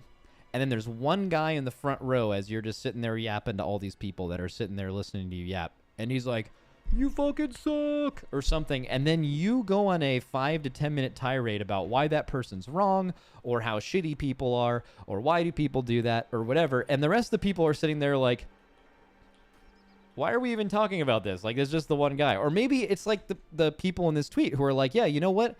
It is normal to not want to rate an Echo and Liquid and to rate at any level, which is absolutely true. But also, I feel like when I read this, I assumed the response was much more severe to this, which it definitely could have been. Twitter is an absolute hellhole. As Day9 said, there are not a lot of reasonable people on Twitter. If your game or community's main discourse happens on Twitter, it's going to be overwhelmingly negative and potentially toxic, which is very true. But like, it is crazy how much a few comments can be the main thing you focus on. And then someone could maybe just only read the second tweet and they're just like, man, of course that happened. One person made a post about their accomplishments and everyone shit on them. Nope, it was actually like a very small amount of people, but you focus so much more on the small amount of things that are negative than anything that is positive. Did my rant there make any sense or did it come into any conclusion? I just find stuff like that really interesting.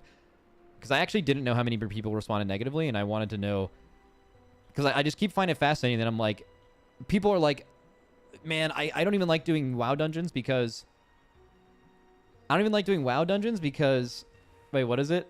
This guy said, I admit I got one guide, but I will defend my team from being belittled. Bro, I get one guide all the time. I'm not saying I'm better than that. Right? And I respect that. I also will stick up for any of my teammates and stuff, but I just always think of the person that's like, dude, I can't get any dungeons done because every single dungeon someone says something super toxic and immediately leaves. And it's like, no, they don't. Like, that happens, but it's just like so rare, right? And it's because when it happens, it becomes so prominent, and maybe it's enough to make you not want to play for the rest of the day, because it is annoying when people do that. Maybe it's enough to make you not want to queue up again later, but also implying that it's every group or the majority of WoW players, or even like a significantly large amount, is I just don't think that's true. I just think it gets... Oh, where was there an example of this? Was it when they reduced the keystone levels? Was it when they introduced AUG?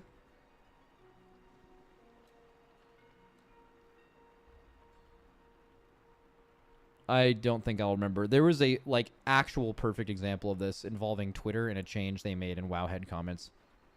But I'm stuck between, like, 3 things in my head about it. I actually don't know which one it was.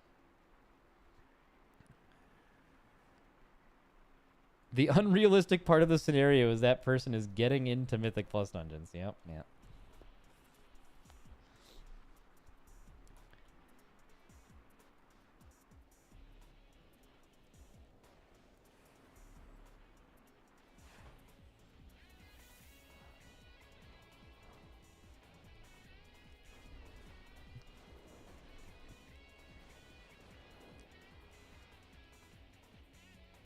I've done 50 plus keys this week, and I didn't run into one single person like that.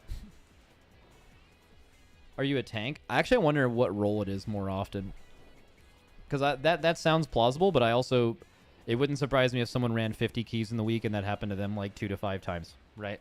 But every time is just an insane statement.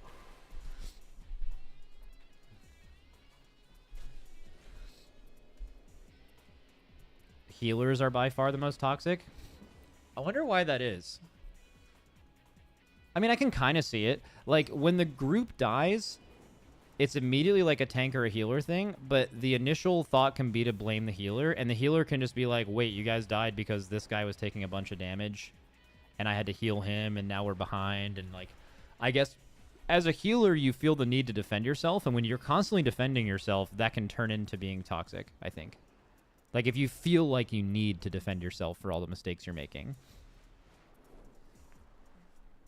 Over time, that would almost turn into that. Almost always. Max, the problem is people focus on their one negative experience instead of focusing on the rest of the positives. Yeah, that was the whole point of that rant I went on. Not always, but I think it is common that does happen.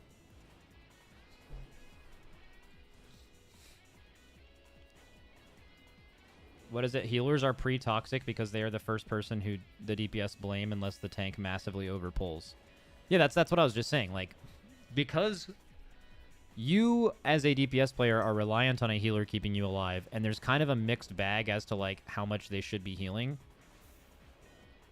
based on the key level, right? Like, you could even get hit by a few mechanics you should have gotten hit by, but the healer could potentially heal you through it, so you could die and think that's the healer's fault. Or the healer, you might die and the healer might automatically be like, yeah, well, you stood in shit. And that could come off as toxic, but they're literally pre-defending themselves from you saying that they didn't heal them because someone else did that to them earlier that day or earlier that week, or just that has happened before. So I actually feel like healers are in a position to preemptively defend themselves, which could just come off as toxicity or literally be toxic.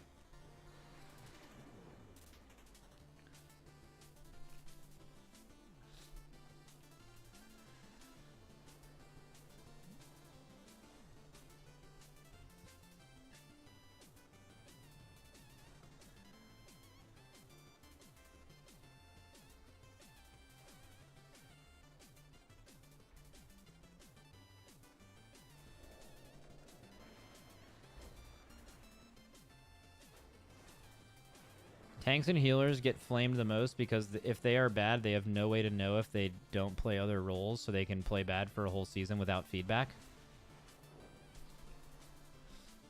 Yeah, we talked about that yesterday. Or no, I didn't stream yesterday, did I? The day before. That is true. They have nothing to compare it to. Where like if you're like a enhanced shaman in a group and there's another enhanced shaman in the group, or you've played with other enhanced shamans that are doing more overall than you and are not dying as much, you're like, damn, I need to step my shit up. But like, especially a lot of WoW players don't watch streams, so you just know only how to heal as much as you. Also, healing is weird. Like, let's just say you take 30 healers right now who are 625 eye level. Just from my experience pugging, like probably 10 to 15 of them will like do healing. And I don't mean top tier healing. I mean like suitable healing. Like 18, 16 of them or something will do like less than half of the healing. There's like this metric. It's not like it's weird with healers. At least in Raid. We're going to do another stupid paint graph. Like if this is how much like healing is done from players, right? So like the left side would just be how much healing you're doing, and the right side would be like, I guess, your skill level as a healer. It doesn't go linear. It's not like as good as you are, you just get better. It seems like there's just this moment when you figure out raid healing, and until you figure it out, you just do no healing. I don't know why this is the case, but like you'll see healers do like very little healing, and then it immediately jumps to here, and then it goes linear. Like this is the thing that's fascinating. Like if you find 525 healers, 625 healers, like most of them are going to be doing this, and then the other ones will be like here and up. But you never see anyone. No one actually heals at any of these thresholds. It's either nothing or like feasible, and then it goes up. It's just the fucking, I don't know what that jump should be called, but it's like, I guess, understanding basic healing concepts. But we do this all the time in carry runs for like, or like helper runs for Race World First during heroic and shit. Dude, this looks like a football kind of. Okay. I hope Frank's not here. I will definitely not remember what this is, but it's like healers are, if you recruit a bunch of people that are all 8 out of 8 Mythic in the previous raid, and they're as high a Vi level as they could be coming out of Delves day 1 of the season, and you just recruit them, and I don't know, 30-40% of them will do reasonable healing, and most of them will do like actually 100k HPS. It's so weird.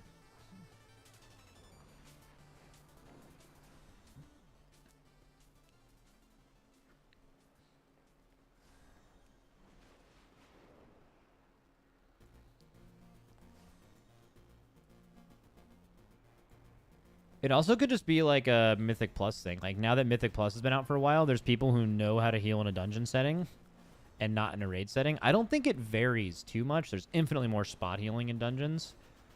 And like some raid cooldowns and some builds are like literally different. Like Holy Priests, I think, don't play Salve in dungeons. I don't even know if they play Salve now. Actually, I'm not familiar with what Holy Priest plays now, but yeah, I don't know.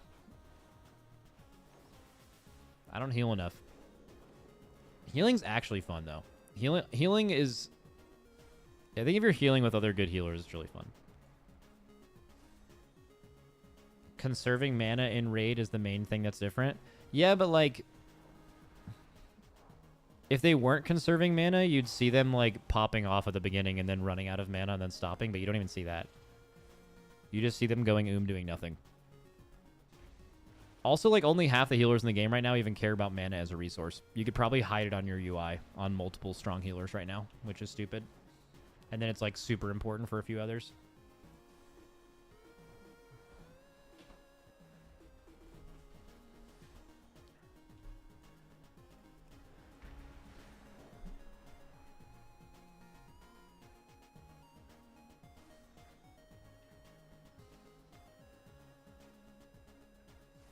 Mythic plus DPS metric should be something like deaths and kicks plus damage, avoidable damage taken.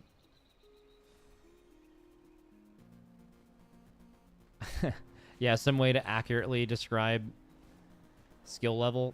Yeah, if only there was any way to see skill level. over a tier. There's like no way you can.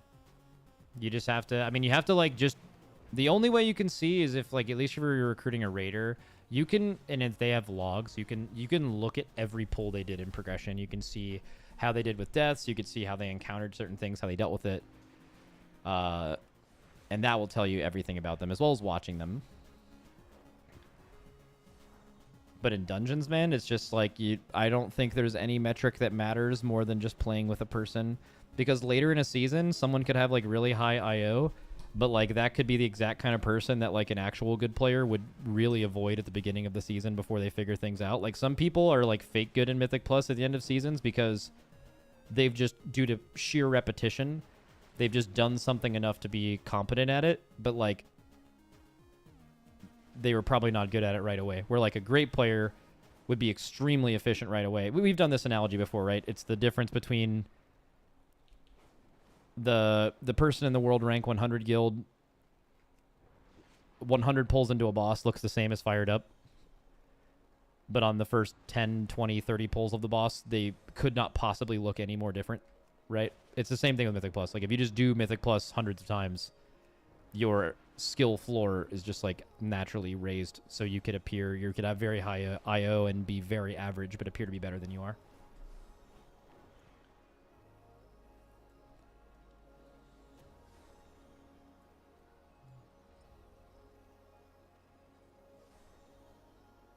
Fired up needs 100 pulls to look like me. W shit, eat me, Illidan.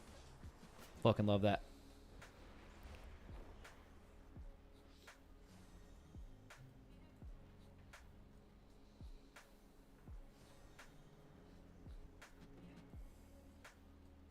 Max, weren't you planning to push keys on that character? I don't ever really plan to do anything. I play WoW exclusively for fun. So right now I'm having fun sitting here and just yapping. But if I ever am like, I want to do a key. I mean, I'm like kind of cool with Mythic Plus right now. I just want it for like Gilded Crest, but I only do as much as I have fun doing. You want to go probably way higher than 10 to actually have breath feel really good. Like, I don't know. I don't get a lot of... I don't have a ton of fun just like doing the same dungeons over and over again. I like doing them with... Like, I'd probably have fun one day doing some like 12s through 14s or something. Just fucking around with it. But I'll just do that when I want, I guess. Like, just to give you an idea of how like not reward focused I am in this game. I've gotten the Mythic Plus title in like 2 or 3 seasons, I think. But there was 2 other seasons, one on my Monk and one on my DK, where I did months of... Oh, one on my Demon Hunter 2, 3. Where I've done like months of Mythic Plus at one point, purely because I just really enjoyed playing the class. And that was just the way you could infinitely play the class. And then I was less than 50 score off of the rating to get the title at the end of the season. And all I had to do was log on with a group I could have made instantly of really high tier players. And I could have just timed any key I needed to time to get the rating to get score. But even just logging on, in some cases doing one key, it means nothing. That achievement means nothing to me. I wouldn't do that. But I would log on and play all day, every day if I was having fun doing it. Like, it's purely entertainment focused. There's no like reward or progression or anything about it that I care about. It's purely just how fun I'm having playing the game at that point. And typically later into a season, I'm over it at that point and preparing for the next one.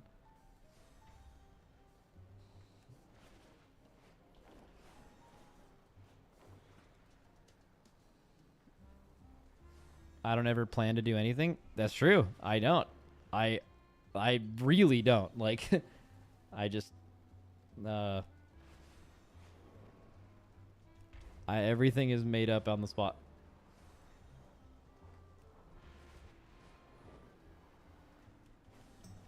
Max, what is harder in your opinion? Cutting Edge or Mythic Plus title?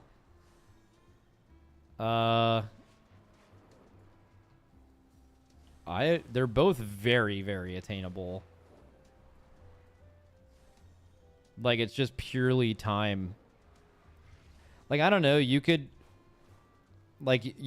mean, some of the people who get Cutting Edge near the end of the patch, there's some people at the end of those guilds that are, like, pretty tough, right? But, I mean, there are people who have gotten the Mythic Plus title that are beans as fuck, so, like, this is the same thing. I would say it's very similar. And the barrier of entry for both of those things is extremely low.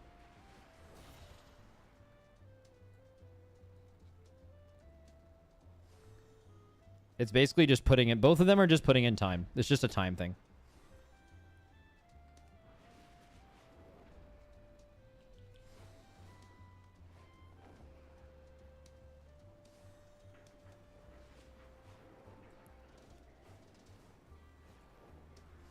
Or gold. Oh, I'm assuming we're not talking about people who buy either one of those things.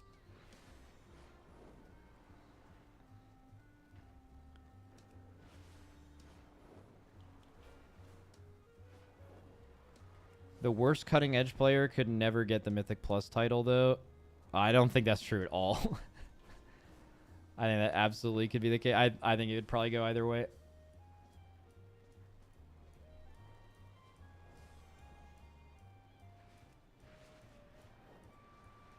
Max, do you agree with the sentiment that this Axe pack has been a paid beta test? I mean, people have been saying that for 10 years, man. I will say things seem a little like less. I don't know if they seem a little less finished. Like, are delves finished yet? No, I bet delves will be good in 2 years. Right? Just like, I mean, I don't know. Legion was a good expansion, but like it took literally everything in Legion, like the whole expansion, to get good. Same thing in BFA. Here's one thing they are doing in Dragonflight in the War Within. They are releasing significantly more content throughout the year. It's fucking like, it's like almost twice as much. Like the amount of patches, like a literal raid came out with this patch. The 0.0.5 and 0.0.7 patches last expansion sometimes released specs. They had major reworks. They had entire islands that they released. That didn't happen in previous expansions. They took 6 months or 7 months per patch, if that, or like at least. And then they just released a raid, a new Mythic Plus dungeon season, and PvP, and that was it. And there was no 0.0.5, 0.7 patches that actually released real content. And now they do that, right? So what they've done is they've kept the same amount of developers, but have just pushed out significantly more content. So what do you guys think is the result of that? Things are absolutely going to release less like finished or more polished because they're pushing out content at a pace that is faster than they did before with the same amount of people. There's only one result you're going to get from that. Not to mention that WoW as a game over a long period of time has relied on community feedback and input for bug testing. That's not new either. That happens in raids and dungeons and fucking everything. Everything in this game is released at a basic state and then improved and honed by players playing the game and giving feedback. That has never not been true. That is not a The War Within thing. That's forever, right? That does provide an interesting conversation, though. Like, it's not about what you're going to get from the game, because they're clearly just going to try to release as much content as possible to keep as many people subbed and make as much money as possible. It's all about money. But as a gamer, it is an interesting thought of, like, would you rather them release less content or take way longer to release the content, but it's more finished? If most of the finishing and retouching happens in the week or two after the patch anyway, what's the point if it comes out 2 months later, right? They're relying on the community feedback anyway, and people don't log on to the PTR much mid-expansion, right? So, like, realistically, how much would you actually benefit by having less patches during the year, but they're slightly more finished, but probably just slightly? Like, right now, it's like, even right now in the grand scheme of things, like, last week was filled with drama. They released this mount. The game was actually bad. Like, people who are actually playing the game, you have a reason to be mad, right? Like they fucking reverted your class to a version that had bugs fixed from, like, months ago. Tunings all over the place. People who are actively progressing or, like, playing the game were probably like, this fucking sucks, right? But also, like, a week later or whatever, it's just going to end up being a blip in the whole season. It's like most of it was fixed in 2 to 3 days, and almost all of it will be fixed in a week. What is having that one bad week or something like that, just for the sake of argument, would you rather have the expansion or patches come out weeks to months later and I don't even know if it would avoid that, because they kind of have always had this, although it was kind of historically bad this time, honestly, with bugs at least. But I don't know, like, it's an interesting question. Like, would you rather have a slowed down content release, which again is kind of just an argument for theory, because I don't think that'll ever happen with how sales work, and how obsessed they are with keeping your sub now with things like the trading post and the constant patches. It's directly, they've even said in like a couple of conventions when they had a presentation, they pretty much stated that.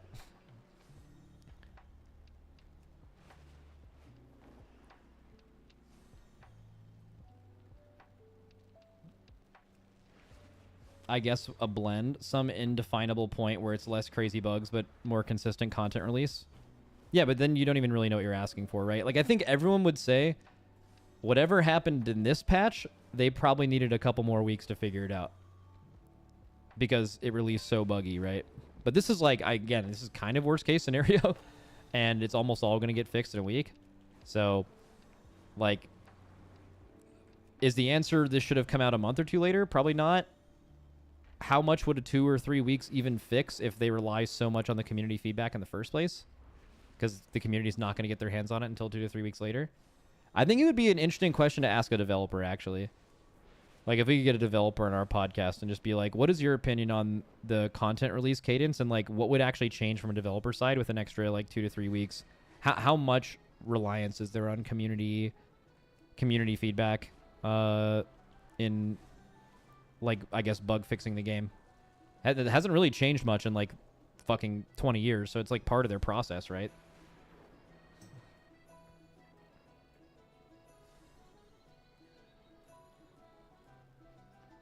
I think they vastly underestimated how much tuning hero talents were going to need and how they interacted with quality of life changes they made to the class and spec trees. You think so? I mean, if I'm a Blizzard developer and I'm not crazy, I think anything we implement will require like 1 to 2 years of constant adjustment to end up in a state that's pretty good, because that's true of literally everything they've added for the past 4 to 8 years, except for Plunderstorm exactly. Like, only Plunderstorm.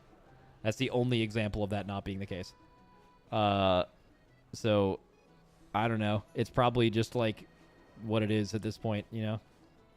Like, I don't think any devs thought that, like, hero talents weren't going to need a ton of tuning. It's a pretty big undertaking. Especially if what you're suggesting is hero talents need enough tuning to where every class realistically wants to pick either one of them. That's, like, an insane level of tuning, especially because it's not even a lot about throughput or, it's not about, like, situational play. Like, most DPS, it's so borked now that you're just only going to play whatever the exact highest thing is. It's like... Even having hero talents specialized in different areas wouldn't even be enough. It'd be a robot diff.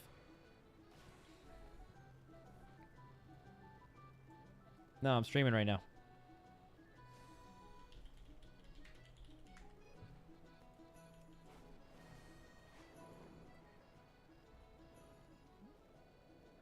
Was Dragonflight's Season 1's end of season balance a fluke? That season was easily the most balanced WoW has ever been, full stop. Probably. I think WoW tuning is constantly in a state of it being pretty much impossible, especially if you're considering Mythic Plus.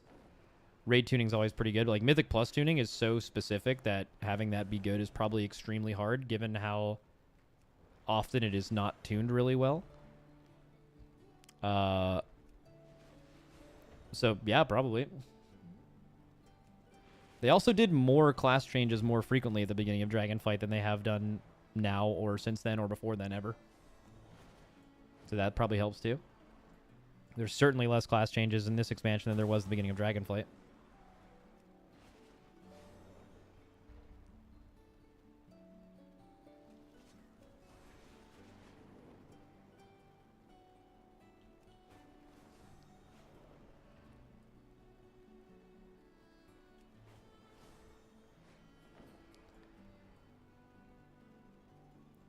But classes were significantly different from Shadowlands to Dragonflight than Dragonflight to the War Within. Ooh, I actually don't know if that's true. So that's true in the talent and the spec trees. But I don't know if I'd say that's true in general, because while there wasn't as much of a... Hero talents weren't as big of a spec and class tree, but spec and class trees changed in the War Within beta almost more than all of the changes that happened to them throughout that entire expansion. To where, like, now every class, like, doesn't have to spend any points to cleave, basically, as a requirement. And I think that changed the game a lot, too. I think it was almost impossible for them to tune, like, AoE and single target balances just as hard as it was going into Dragonflight.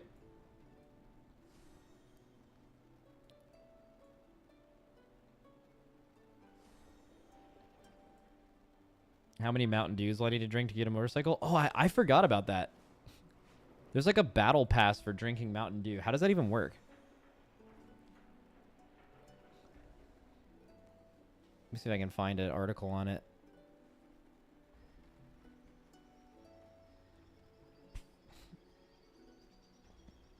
I'd have to scroll down so far. Is the MDI happening soon? I think it is, right?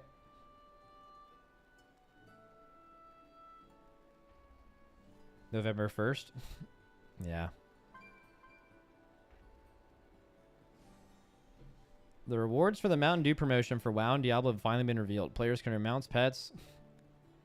So WoW rewards. You get 2 pets, 2 tabard, 3 pets.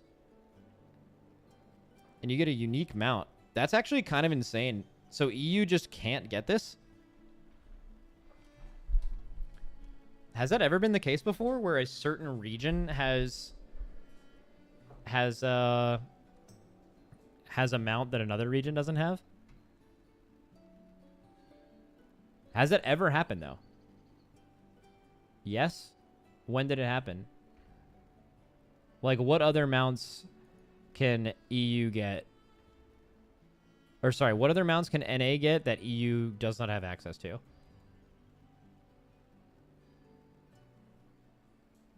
China got a lot. No, guys, China is not relevant. It has a that's an insane thing to say. China's WoW client is not relevant. It's run by a completely different company, and it's also policed by completely different rules. Not what we're talking about at all. Okay, so it's not even all of NA. It's just US. Okay. But you guys said this happens all the time, so I'm trying to find an example. What mount exists in the game that NA or America can get and Canada and EU cannot before this?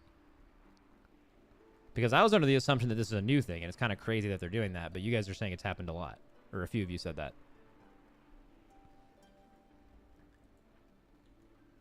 What's the name of the mount? Snow Griffin. Is it Snowstorm? Is that the...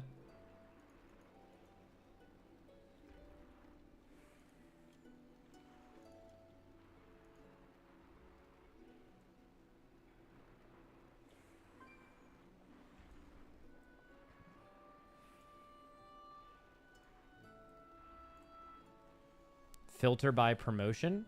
Oh, can you do that? Oh. Good shout.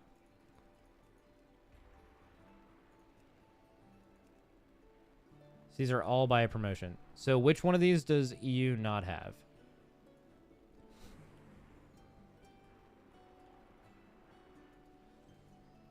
Not any of these. But the Gleaming Moon Beast. The fuck is this?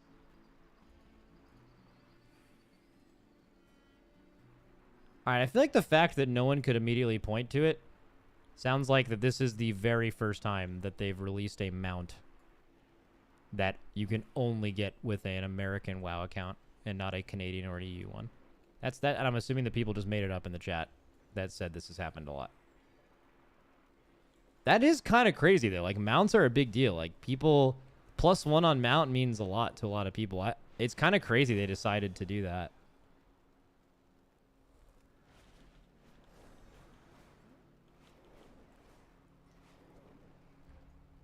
Is the mount even sick? What's it called? Hate Forge.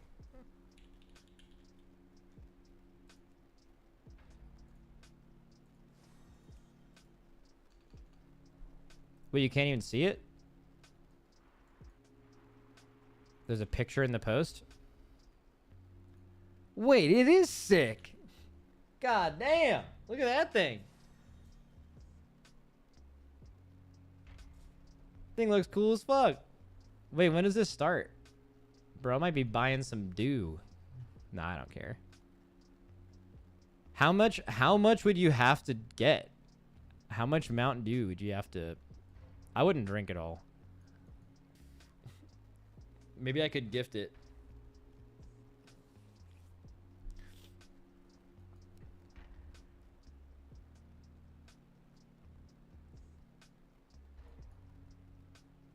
Has anyone even like done the math yet?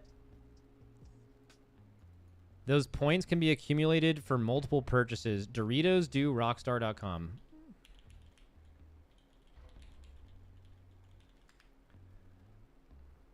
Coming soon. Products can be entered beginning November 4th. Okay, but like how much are the rewards though? Okay, so find my code, buy, get, enter codes, find products.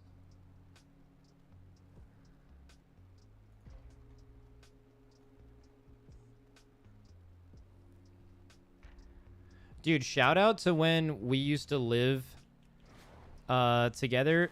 People in the guild, me, Malakrin, Soy, Snarfs, Ironic, we all used to live together. And for the Legion launch, we told one of them, I forget who it was, to go out and get energy drinks for the Legion release so we could game all night. And they came back with fucking Mountain Dew game fuel instead of like actual energy drinks. I'll never forget that. We had so much fucking game fuel at our house.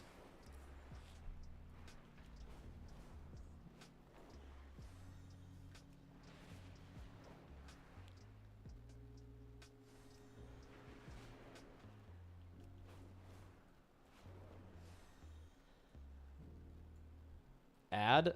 That's not an ad. I was implying it was not good. Dude, no way we're sponsored by... Dude, wait a second. Wait, I love Mountain Dew maybe. Wait, but Monster is my favorite. Anything that isn't Monster is bad.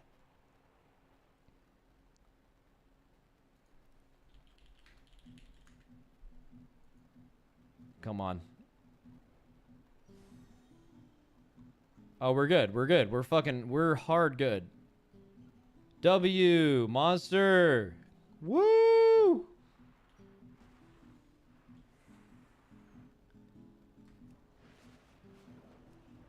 Dude, the only sponsor I've ever had that I was genuinely sad to lose was Jersey Mike's, man. We were sponsored by Jersey Mike's for like 2 years or something, and it was fucking amazing. Jersey Mike's is so good.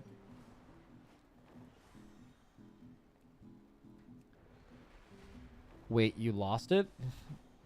I mean, yeah. In every esports org or any like company that has partnerships with people like that, sometimes people sign, sometimes they re-sign, sometimes they don't. Sometimes nothing went wrong, just Jersey Mike's is moving money out of its marketing, it's moving money out of gaming and into more television ads. That's just how those companies work.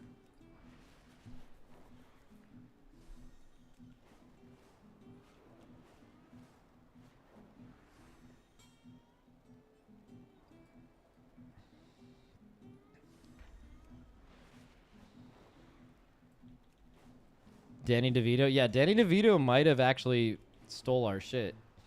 I don't think we ever actually did get anything from Jersey Mike's. Like, sometimes Jersey Mike's would send us stuff, but... Like, I didn't have, like, a Jersey Mike's black card where I could just get free Jersey Mike's for the rest of my life, which I know people who are sponsored by Chipotle, I know they get those. I would have killed for that. It was probably just Jersey Mike's gives Liquid money, and Liquid puts Jersey Mike's on their jerseys, and they were like a name brand sponsor of the race and stuff like that. The Chipotle card goes crazy. Dude, I love Chipotle, man.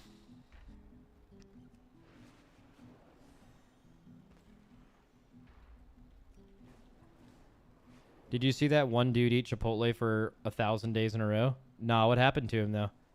I mean, Chipotle is, if you're eating it in moderation, it is kind of objectively a good meal for like post-workout or even just on a training day. Like if you get light cheese, which drives the fat way down, it's just like a really good amount of carbs, which is what you want. Really good amount of protein and really low in fat, or like, I mean, as long as you get chicken. So I feel like if you ate Chipotle for 1,000 days, but you followed that up with like routine, regular exercise, and you didn't overdo the amount of calories you were eating, I don't understand how it would be bad. It's not even very processed.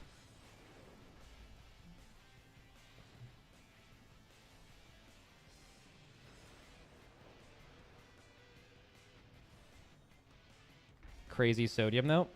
I don't even know if they have crazy sodium, but I usually have to take sodium supplements. So things having extra sodium to them to an extent is fine.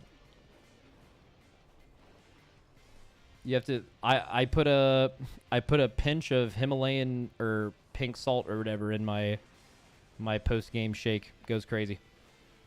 Just straight up salt.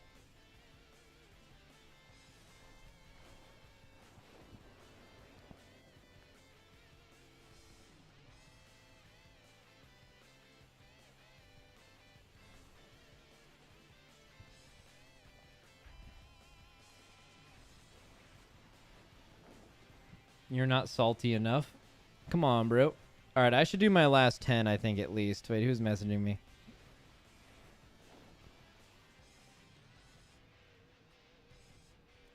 All right. Fuck yeah, I got a sponsor stream tomorrow. W. Dude, what do I even want from my vault? I just want, like, what? Tier gloves? What could I even get? I could get, like, Mythic Plus shit, obviously. Yeah, a few pieces. I'll probably end up getting a socket, though.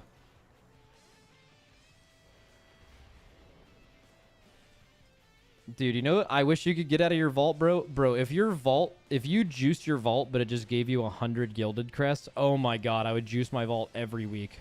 Oh my god, I'm just permanently behind on gilded crests, man.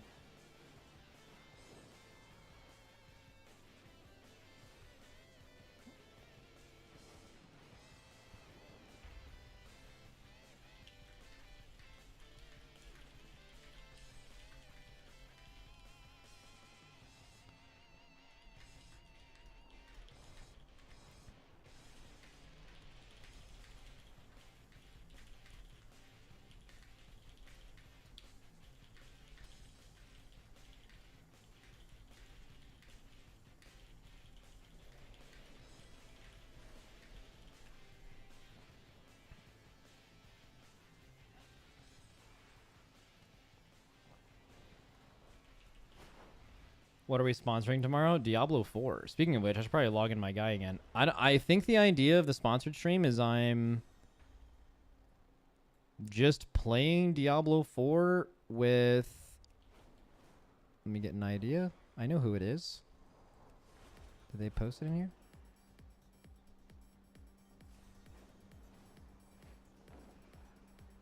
Oh, gotta scroll up.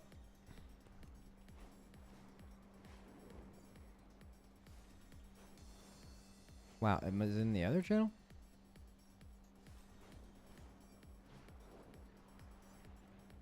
Maybe it's another channel. It's like Sneaky. I mean, a few other people. I think maybe Peter Park and one other person. It'll be hype. It's such a pain to get Gilded Crest. I know. I just want to make Bone Floppy huge, but anytime I look at my Gilded Crest, it actually, dude, seeing the number being so far off just immediately is just like, ah, there's no point even trying. You know what? Let's go. Let's go. Let's just find a regular plus 10. Let's just get invited to a 10. Except the last time I did in a pure pug, we fucking, it instantly depleted. Or no, it didn't instantly deplete. We got like to the end of the dungeon and then depleted it. That was so sad. Which means I didn't even get my vault credit. Max, Heidi is making enchiladas at the TL facility. You should go get some. I'm here. I'm like not there right now.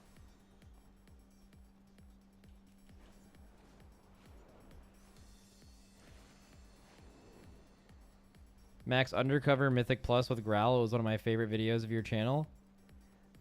Yeah, that was pretty good. But the premise of that was like, I have never done dungeons that season. Or really that expansion. It had been like, it was like middle of the expansion and I hadn't done any Mythic Plus. So it was me doing Mythic Plus for the first time, but in 25s. And I didn't know what was going on. And it was Undercover. I can't really do that now because I don't really know what the dungeons do, actually. I've only done them a few times. Wait, we got a streamer in here. Signing up. Only doing weekly 10s. Will never sign up for a City of Threads on purpose. Arakara, get me in there. Like swimwear. Mist of Tyrna Scythe, get me in there. I've learned to sign up to groups that already have tanks and healers in them. That is definitely the move if you're trying to do 10s. Because it can take a long time waiting for a tank and healer. Someone asked, are you Nelf? Fuck no. Alright, I'm not getting invited to that group. I'm a gobby, baby.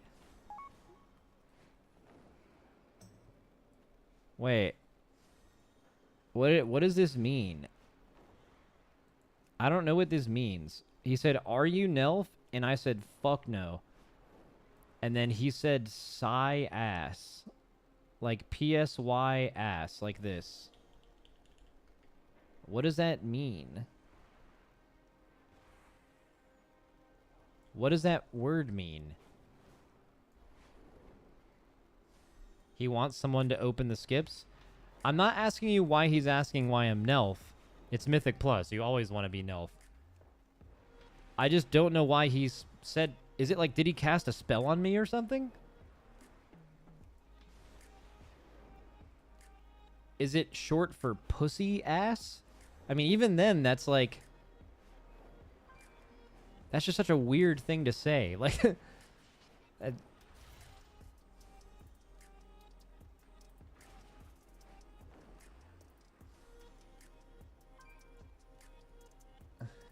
Why don't you ask him?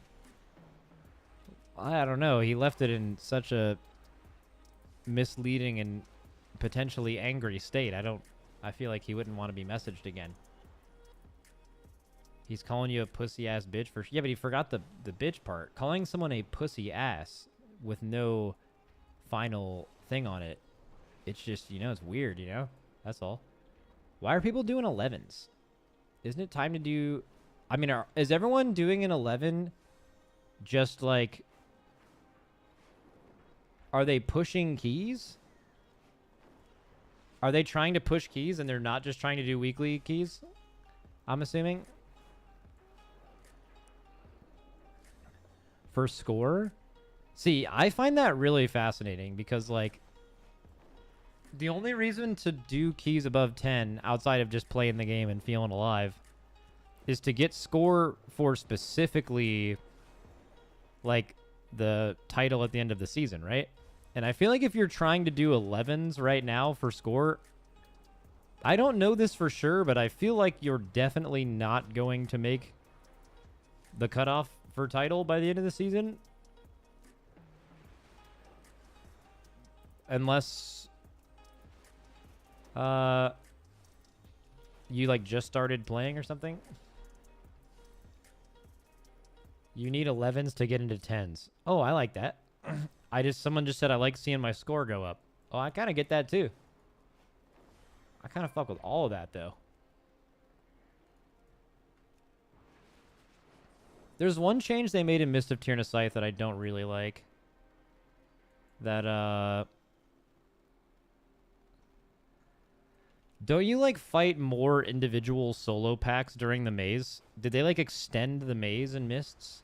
I swear there's, like, 1 or 2 more packs there than there used to be. But maybe I'm making that up. That's, like, the only part of the dungeon that feels bad. And the last boss is kind of not fun. But...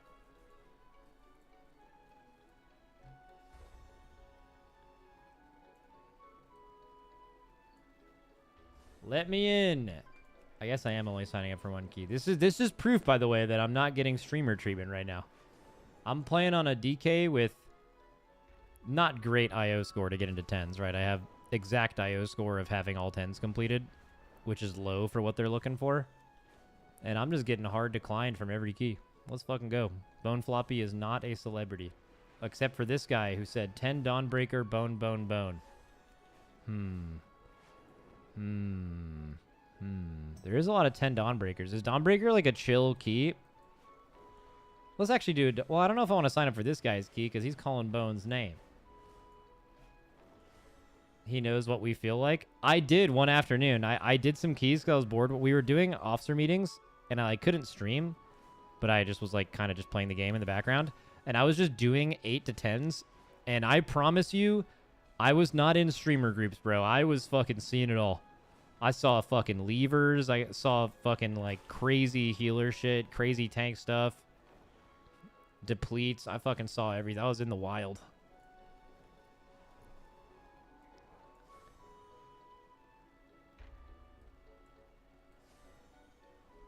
I mean, this might be the only one. It's still you, bro. I know you took Bone out of the title, but you're just still there. I'm going to sign up for the other Dawnbreaker.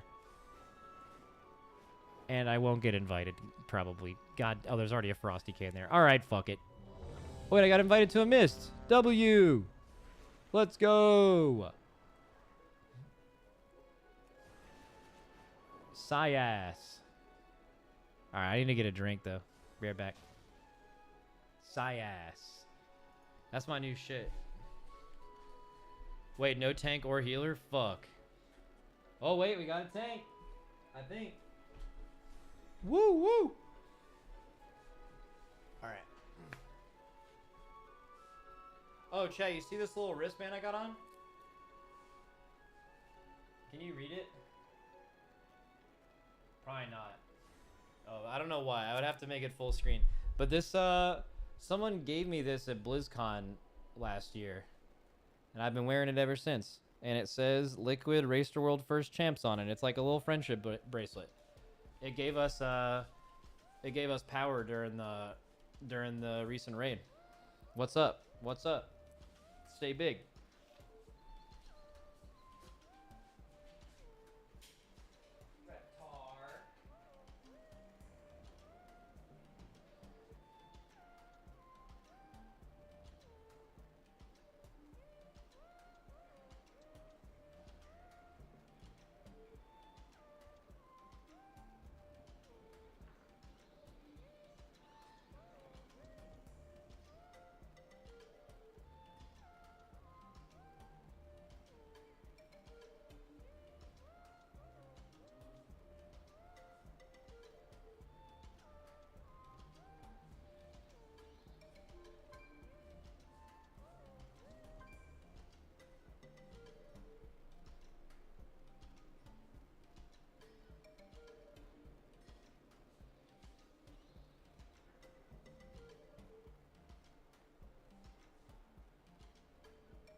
Alright, guys. I have something embarrassing I need to admit to. Okay, y'all see this banana? Alright, so I was already ordering... I don't know why I'm standing up, but I'm going to stay posted up like this. I was already ordering some, like, Amazon Fresh or whatever for some other shit. And they were like, would you like to add bananas? And I'm like, yeah, bananas are a great snack. I would love to add bananas. And it said single banana. So I put 8. And even though it's only single banana, and I checked, and I only paid for single bananas, I was sent 8 bunches of bananas. There are like 40 to 50 bananas in my fucking kitchen right now. And I didn't even pay for them. I paid for singles. The guy just fucking bought extra shit. But yeah, I don't really know what to do with it, so they're all gonna go bad. Unless I know any of you guys and y'all want bananas. I know a couple of my neighbors watch my stream sometimes. If y'all want bananas, I fucking got you. I got you. Is this a Mist group? I forget. Banana bread. Guys, listen. I can't believe you think I know how to make banana bread. I can't believe it. I cannot fucking believe that you think I could do that.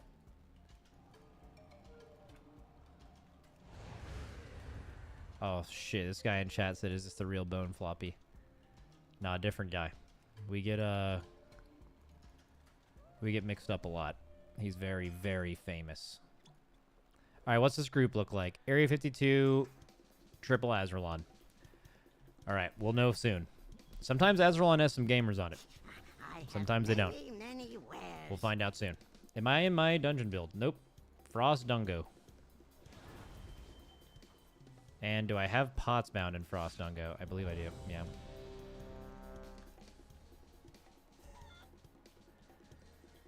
Let's go. Let's go. 5, 4. Let's see if I remember 3, how to play the game. 2, W. 1. And now you learn the true lesson of the void. Man, shut up.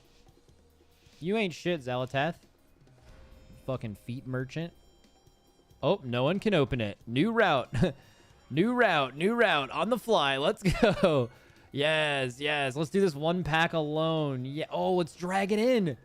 Oh, fuck yeah. Let's go. I fucking love shit like this. Dodge.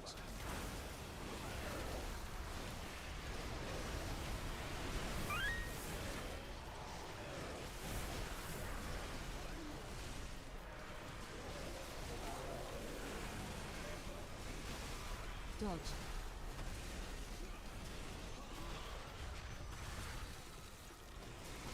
All right, and I'll have a dragon for the next pack with my pillar strength and my fallen crusader proc.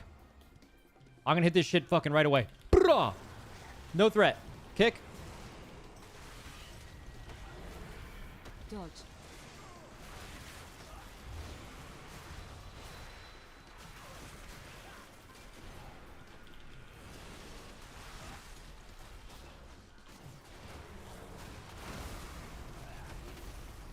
Dodge.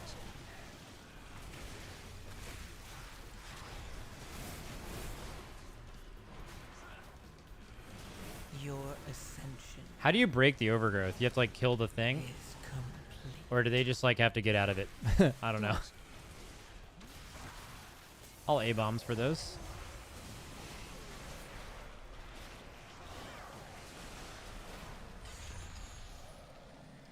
Oh, and now he's going to heal us. Friend.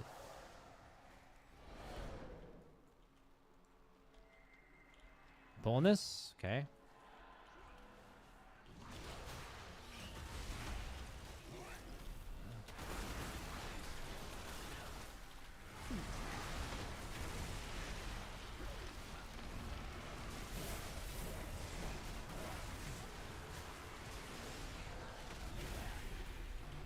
Ooh, we keep getting the spreading. Yeah, another one. Another one.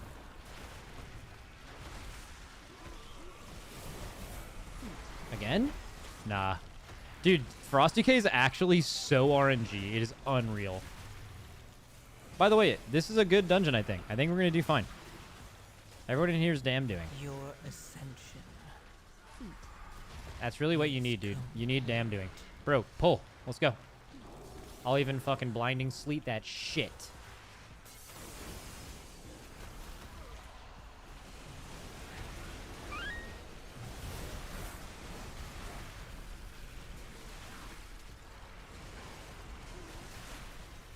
Let's go. Bone, bone, bone, bone. Now, was this a good breath usage? Maybe not. Oh yeah, we can't even get the things.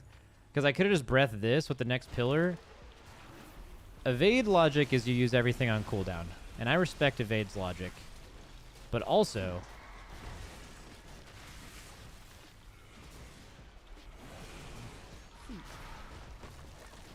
I would have really liked to have breath for this, I think. Well, maybe now it'll be up for the burn? What do you guys think? If I pillar here... This is not a good pillar pull, is it? Your ascension. I'm just gonna like cool down through it and sit in this shit. is Maybe pop a health pot.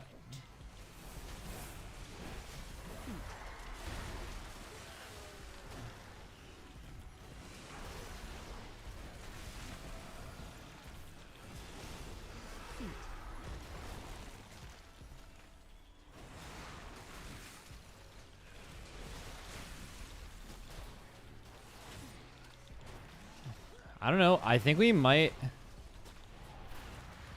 This is going to be interesting. I don't know if I'm actually going to get my breath up for the actual burn here. I have to use this shit, like, instantly. I have to focus off of him, too. Dodge.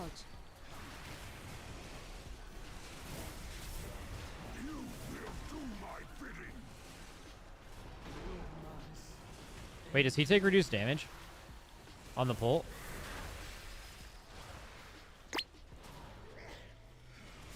Dodge.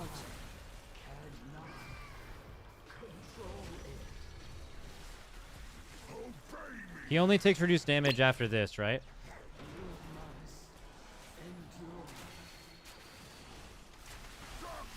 Or no, he doesn't do that. Your He... ascension Dodge. is complete. Okay, this is bad.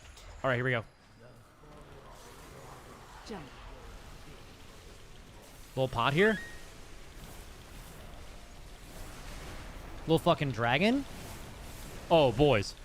Oh, get fucking smoked. Holy shit. All right, we're feeling good. That boss got absolutely fucking roasted. We're fucking doing all right. Dodge.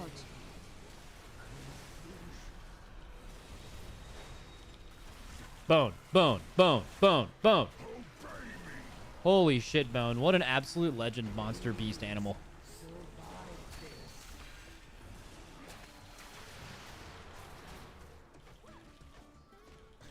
We go for... When does he take reduced damage?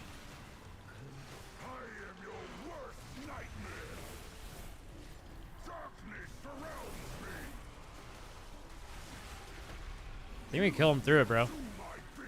Embrace Shadow. Your ascension Now we kill him through it. We kill him through it. is complete. Wait, maybe not. I mean, we're about to get the fucking damage amp, right?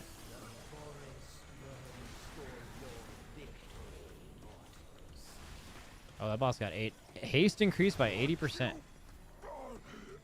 All right, dude. That felt so amazing for Frost. Having the, like, saving breath on pull and using it in the thing is crazy. I fucking destroyed that boss.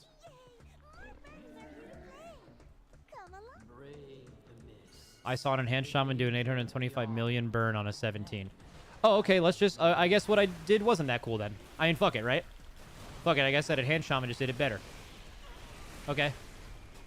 Fuck you. Fuck you, man. You hear me?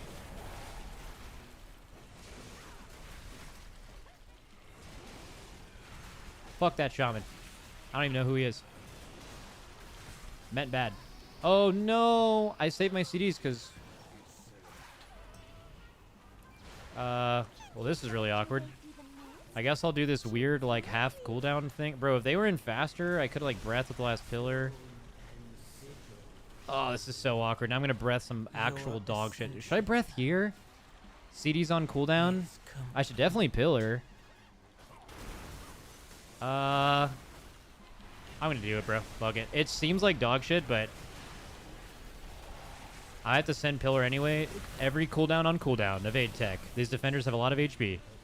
I got my whole pillar off at least. Probably not super worth it. Oh, I didn't even use my trinket. I can use it on this pack, though. I can use trinket on this pack. Nah, I probably should have saved breath. Oh, well. You live and you learn.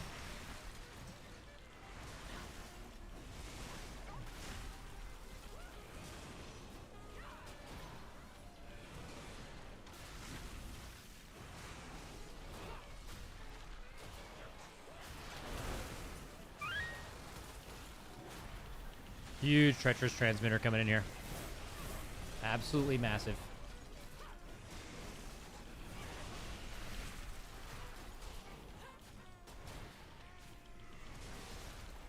Boom, boom, boom.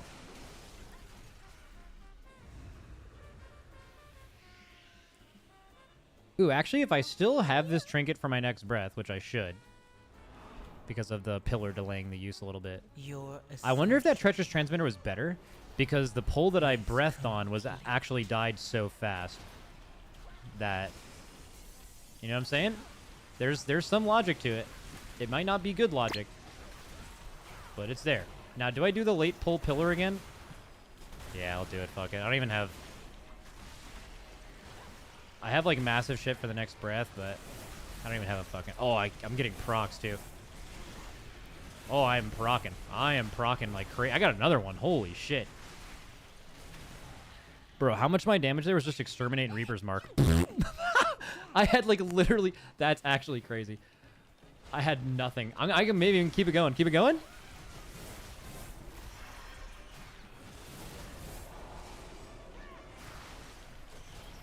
See, do I want to pillar at the end of this pack again? No, I like definitely breath next pack. But the thing is, the next pack will be a single boss, right?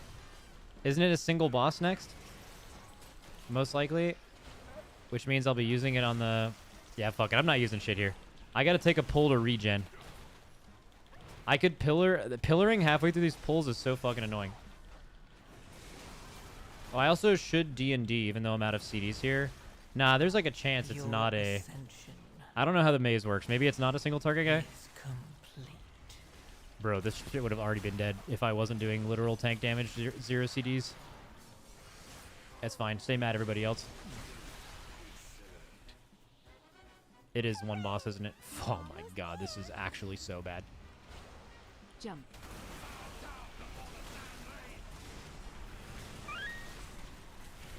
At least I'm going to give this boss the absolute fucking good news. I don't know what this boss does. Does this boss try to kill me in any way?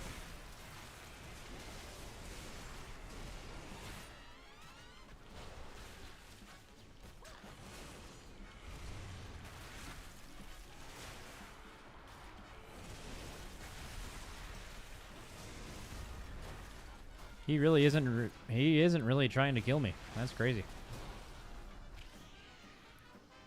Ooh, now my Reaper's Mark's at the beginning of the pull again. Oh, such bliss. I'm not even mad that I don't have breath. It's fine.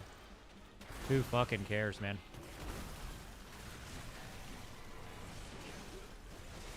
Here.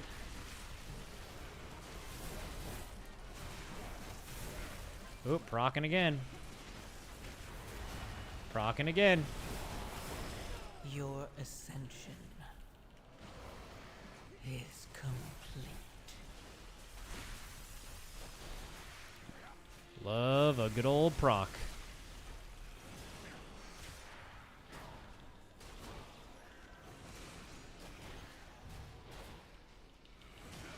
Shouldn't you always pillar before Mark, or is it the other way around? I'm making everything up. Don't ever do what I do.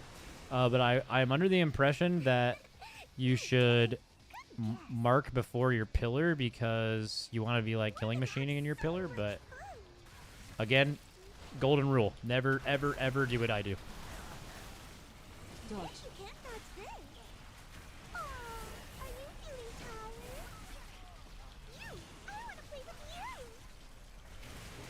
Fixate. Dodge.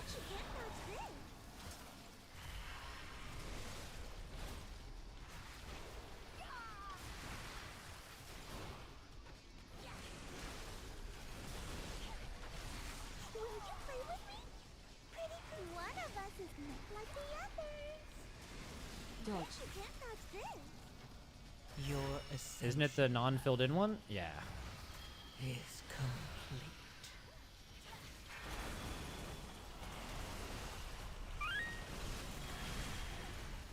Dodge.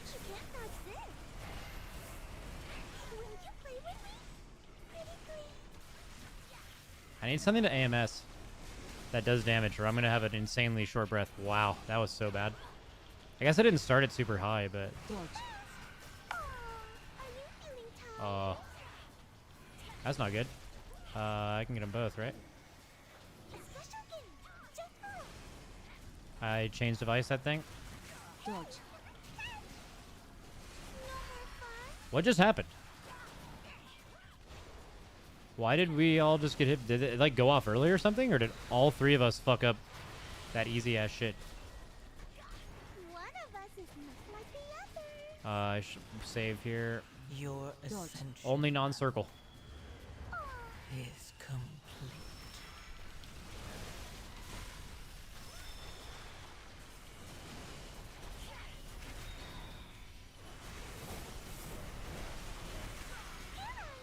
Dodge.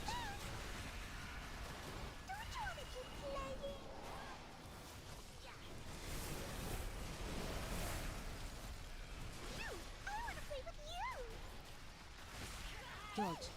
I'm gonna save my breath. So there's usually a really big pull people do.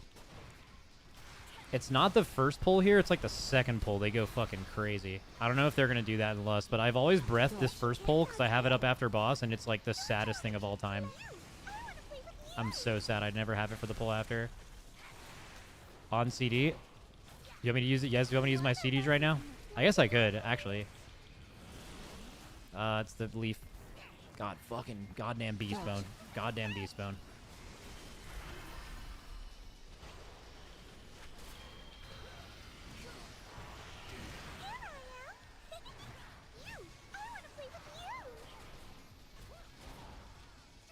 Dodge. Fuck it, slam it now. You won't be using it? Ooh, that would have been a potentially good use. Is complete. Let's see if it takes a minute and a half for the next pack to die. I haven't played like that in so long. Let's do it again. The time for Can't mount up? Okay. the winds urge us. Lust, big pull. Oh, yeah, they're thinking about it. Aw, okay. No more myths. Hey, this doesn't look right. It doesn't look right at all. Tear aside. Don't forget to pop Path of Frost. Ooh, I have that bound. I actually have that bound. That's good. Be restored.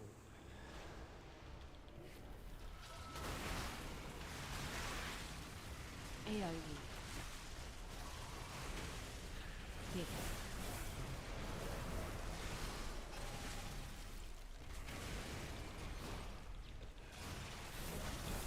Ooh. We are going a little fast here. I don't know if I'll have my CDs. Guys, we need to stop doing damage. We need to stop doing damage. Oh, well, that's weird. I'm AFK. Yeah. Fuck. Everything's... Oh, I'm lagging. I'm lagging. Okay, I think we're good. Beautiful. Okay, my lag's over now. Alright, you fucking pinged right here. I'll stay right here, bro. I'll kick that stag horn, too.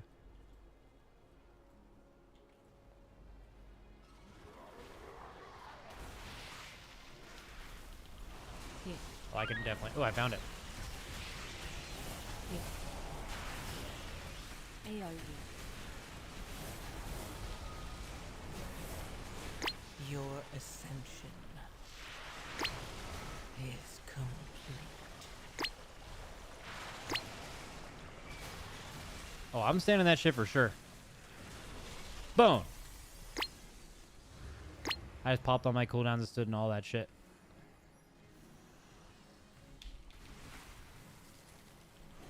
Hit. AoE. God, it's crazy how fucking legendary Bone is. Oop, you know what? We're gonna AMS this, because that's a dead healer. He has Onk, though. Because he's a fucking beast. Okay, we're getting some chains. Hit. Ow. That was bad. Sorry. AoE.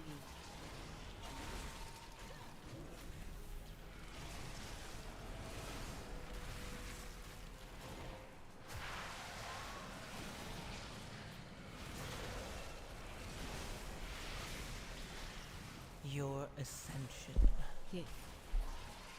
is complete. Hit. AoE.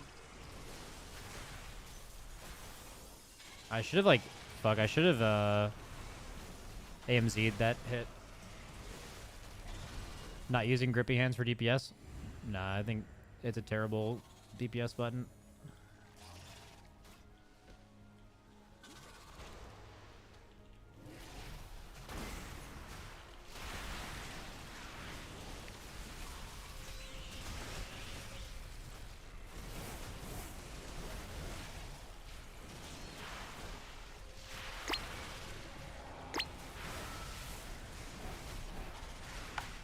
Oh, yeah. Bone, let's just die. No problem, Bone. Let's just fucking blow up or something. Why not die, right?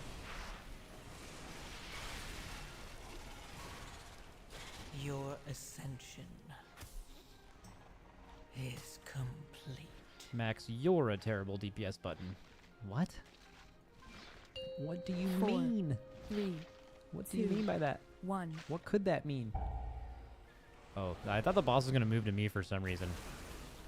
I now understand how ridiculous of an assumption that is. Oh my god, I'm so stupid. That was so dangerous. Fuck me, I'm so bad. I should have died to that. That's actually hard Frosty K privilege. I fucking panic AMS'd too. That's fucking insane.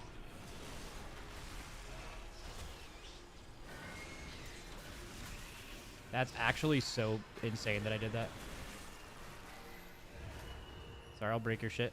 I actually don't remember what this boss does. So you definitely have to move away from Mind Link. Does it always go in the tank now? This boss just stresses me the fuck out, man. Pretty sure that one is me as well. Like, I'm griefing everyone.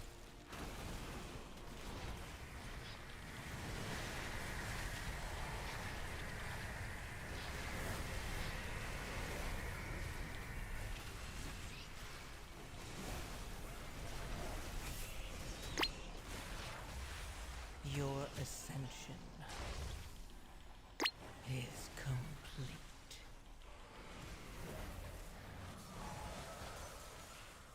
What does this give you? Haste by 20? Oh, I felt that haste. This is the tank here. Dude. I'm in such danger. Holy fuck. I wish I had... Oh, okay. Yeah. Dude, where the fuck... I see it, but it's like... Is there part of it that's like underground or something?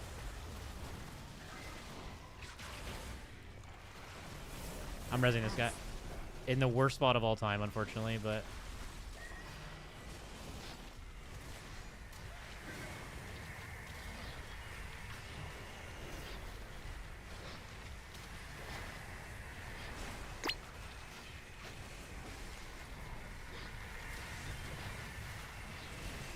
Your ascension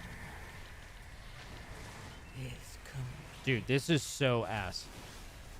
I feel like so crazy not comfortable right now. I'm just so confused on where these actual puddles are. I feel like I can't see them or something.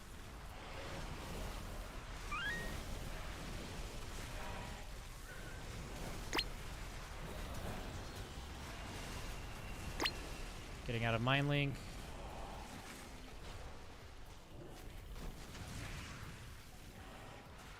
Okay, what do I... We're just getting out of here.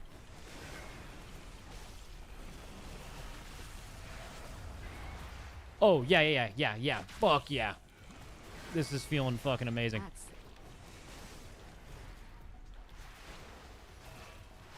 Do the ads actually suck, by the way, or should you just focus boss? It's like they're focused on the tank. Or no, that's a healer.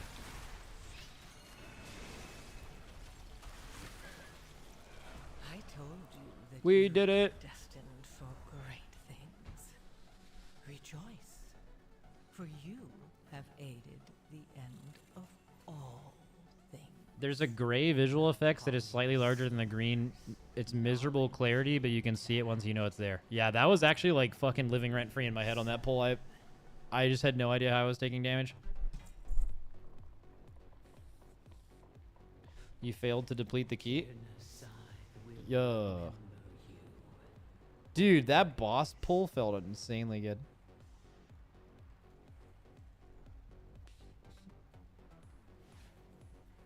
That, the first boss? First boss was crazy, man. Look at that shit.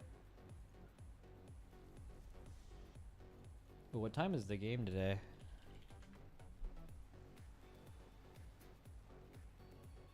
In like half an hour? Alright, let's see here. What if I streamed? What if I reviewed my own stream? What about that? Alright, first boss. Okay, so if you use... I used like Death Mark, or whatever this is called. Pillar and that literally instantly instead of like delaying, just so it would definitely be up for the burn. It's not an ideal opener, but it works. Dude, I could be wrong, but I feel like I got extremely lucky on getting Reaper's Mark resets that key. It felt so good. I was just getting them all the fucking time.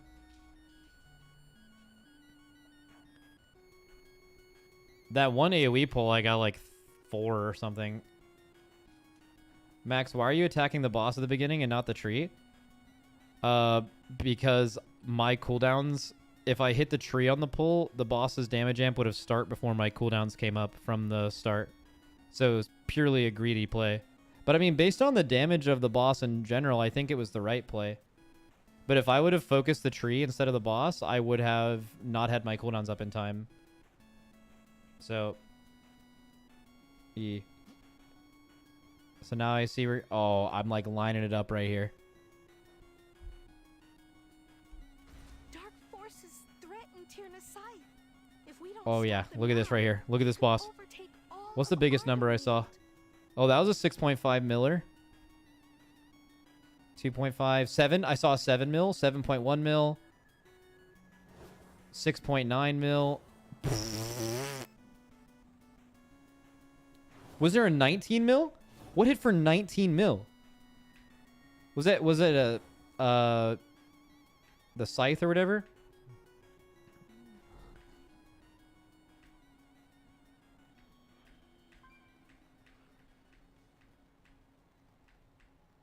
Oh. Actually 19 mil. Holy fucking shit. That's crazy. I didn't get any Reaper's Marks resets either. That would have been extra crazy.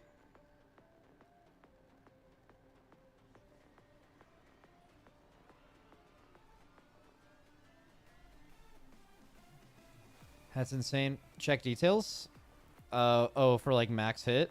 So an exterminate is what I thought it was. Normal, crit, max. Wait, no, it wasn't that. What the fuck hit for... Was it a Reaper's Mark? It was. Yeah. Reaper's Mark hit for 19.4 mil. Okay. I mean, that's fine. That's fine, really. Oh, Icy Death Torrent is also fine, by the way. 10.6% of my damage, and it's just 1 talent tree point. Okay. Yeah. It's not even like the end. It's just like not even the last one. It also just got nerfed by like 10% or something too.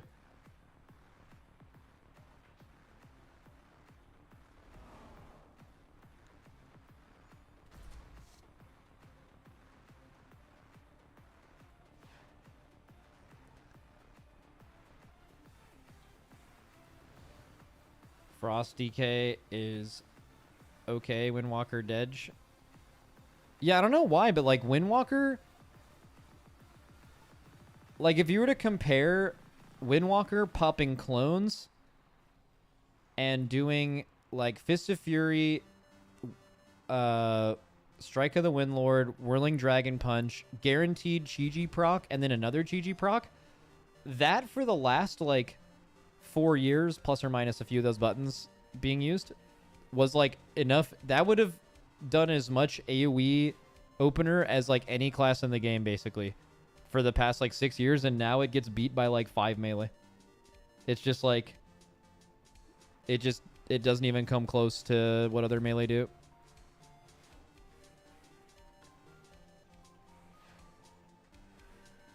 Like, I'm not even talking like Bone Dust Brew meta and all that shit. Like, literally just that alone was like enough to be top. Oh, I got a gilded thing. Yay! That means I can upgrade something to max. I think it's my shoulders. And is that going to be all my Mythic track items upgraded? No, I still have my boots.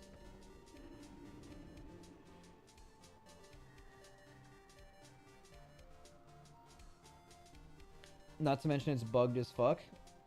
I thought people hated Boner Dust. Yeah, I didn't like Bone Dust for a few reasons. I think the main reason was this. Windwalker is at its most fun when you're using your clones charges at different points and you have like a different cooldown profile than other classes. That's especially true right now, actually, with Shadowpan. Like, you just have clones up really a lot, so you can carry packs that other classes don't have cooldowns for, and like certain parts of fights, it's really good. But what Bone Dust Brew did was it turned it removed all of the intricacy of that and just turned you into a 1-minute class because you would never clones when you outside of Bone Dust, so you would only ever clones on a 1-minute cooldown, which was super fucking boring. That's why I hated Bone Dust Brew. Like, the spinning crank kick through your mastery was certainly lame, but like, it was infinitely more lame that you were just a 1-minute class. Honestly, despise clones. They just feel bad. I don't know. I prefer Serenity. That's crazy. I actually have the complete opposite opinion of you. But that is how opinions work, typically.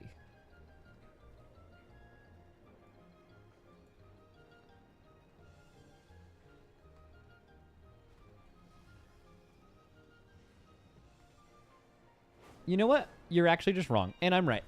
Woo! Yes, sir. School principal vibes. Admin. W.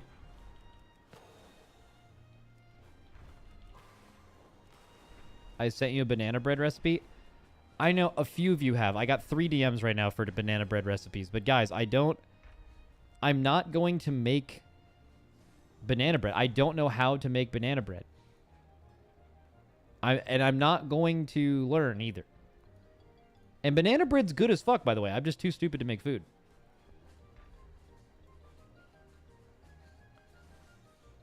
Max, what do you think Blizzard needs to do to fix Windwalker and Mythic Plus? Do you want me to give you like do you want me to be like intricate or something? Because like the answer is just it needs to do more damage, right? Like, do you want me to like come up with something more interesting than that? I feel like it just needs to. If it just does more damage, it'd be great. I think.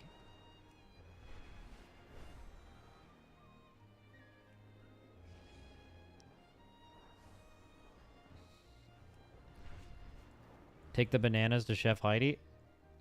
Oh, wait, I actually should do that. I can't do that tonight, though, because if I drove down there right now, I'd have to drive back home in traffic, and that sounds extremely bad. Dude, what did I do on that AoE pull? I don't think I did anything special, did I? The one that we lesson on later? I think you guys are right in Mist, by the way. The Mist maze. The maze isn't what's annoying about Mist itself. It's just the pulls. Like, the walk into one room, kill AoE pack or single mini boss, and then have to go to next room. Like, that's just boring. Like, if you had to do just one pack at a time in any dungeon, that would just be boring.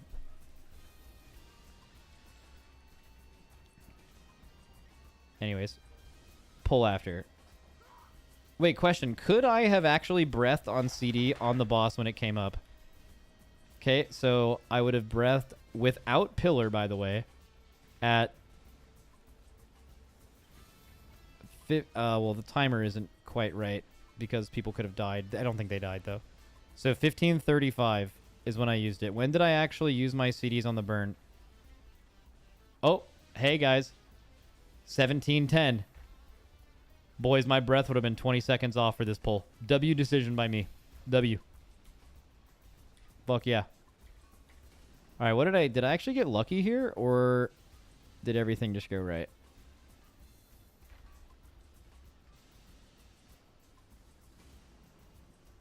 Okay, I got one. Was it one reset? Okay, I get Reaper's Mark here, going hard. That guy instant. Oh, nice. I actually did a bunch of damage because one of the DPS died, which meant that I could actually do my whole breath. So I got one reset. Did I get 2 resets? No, just the one. Dude, that's why we need to do higher keys. Although I would have died on a higher key here. But also because it wasn't a higher key, I was just sitting in everything. And I just like popped all my defensives.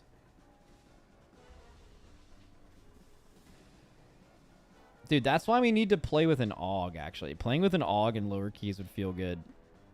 AUG isn't a good lower key class, but it would make me feel like I'm doing all the damage, you know? Just like that. Like that pull, I had significantly more fun on this pull because the hunter died. If the hunter doesn't die, right, the pull's over, like, now. Instead of, like, 8 seconds from then. I got so much more breath value.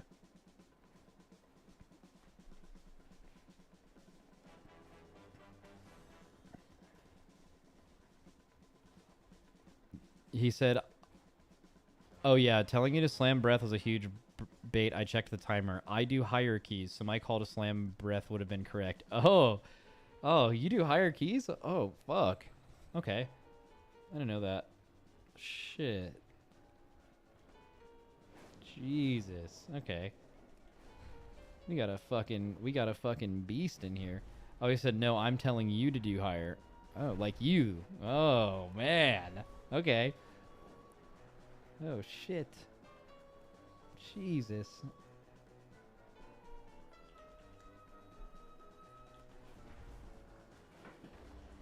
Wow.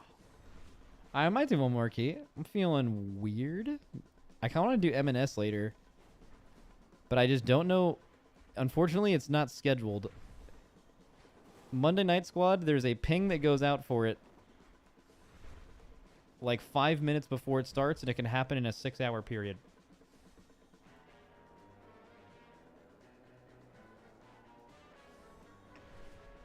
Max, please call your Blizzard buddies and make them remove the target cap. Dude, I wonder why the target cap still exists. Because, like, them reducing the target cap on every class was done to, like, make it so there are classes in the game that are the best on 3 target, and some on 5 target, and some on 8 target, and some on uncapped, and some on, like, 2 target, right? Like, it was done to, like, give variety in what classes were good at. The problem is they never actually accomplished that. So for a while, it's just like classes are uncapped and some aren't for like no reason. Maybe it's like a performance thing. Like maybe if every class, let's just say for example, if every class in the game was uncapped, maybe when you like AoE a bunch of trash in a 30-man normal or heroic raid, maybe like you get like even worse frames than you do now. Like maybe it's a performance issue. That wouldn't surprise me actually, if that was what was happening. But yeah, it does suck to be a class that's capped when other people aren't. I actually don't even know what are the true uncapped classes. It's been like Moonkin, right, for a while. Who's truly uncapped?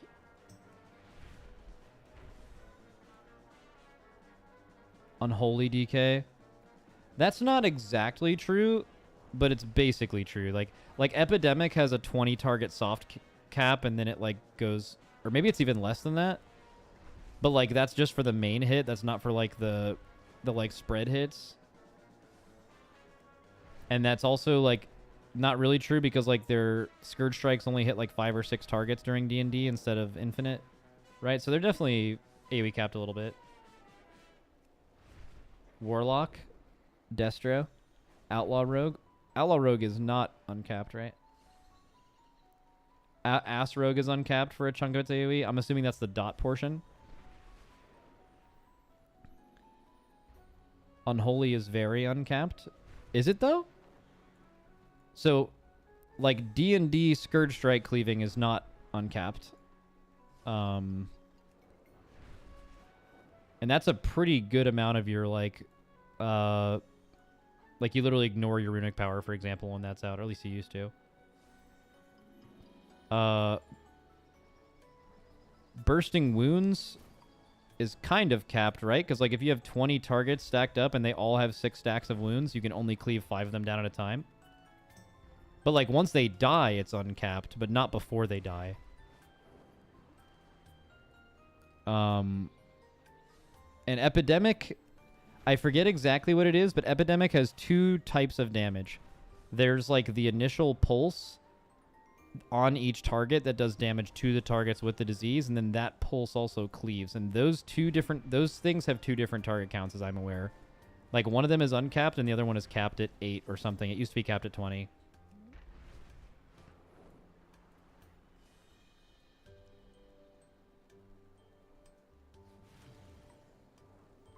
Unholy isn't uncapped, but the situations where your cap matters are so rare, it's basically uncapped.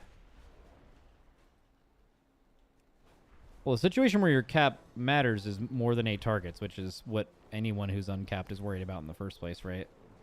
But, I mean, it does scale better past 8 targets than most do. But wounds are weird, I think.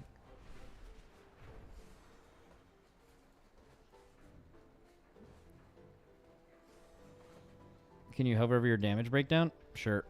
I don't know if it's the right damage breakdown, although it is probably...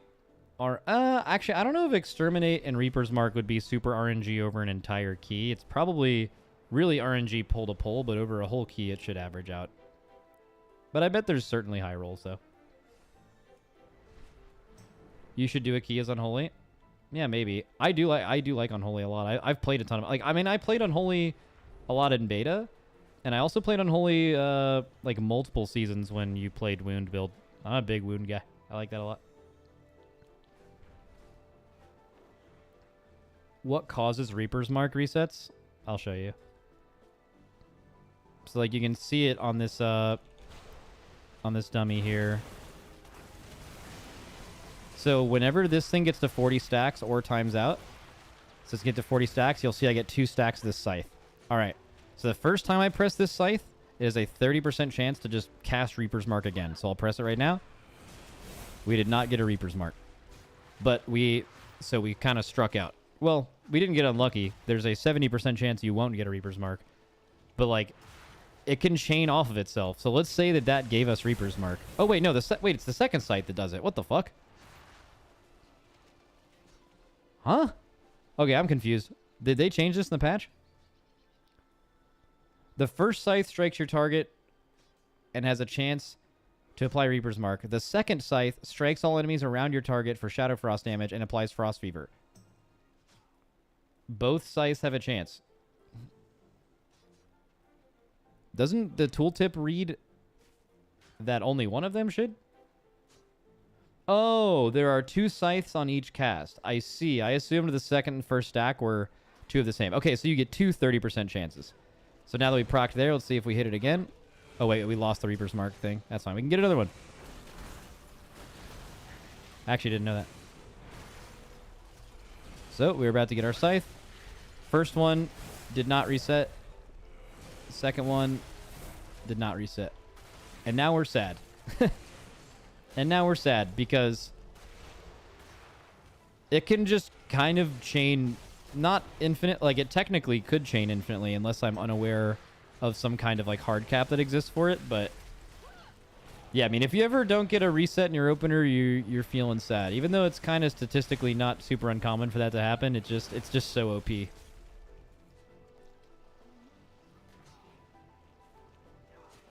What builds the stacks to 40? Frost damage, and I think technically Shadow Frost damage. It's anytime you deal Shadow or Frost damage, and I believe if you do anything that's Shadow Frost, which there are a few abilities you have that do Shadow Frost, if you ever do Shadow Frost, it gives you 2 times. And I think the Deathbringer tree actually just does Shadow Frost. So Wave of Souls does that. There's probably some other shit. Let's get it again, though. So it's going to keep chaining here, so it's going to be great. There's 1, 2, and it chained. W, W, W, W. We're huge. We're so huge. No chain. And chain. W. Huge gaming.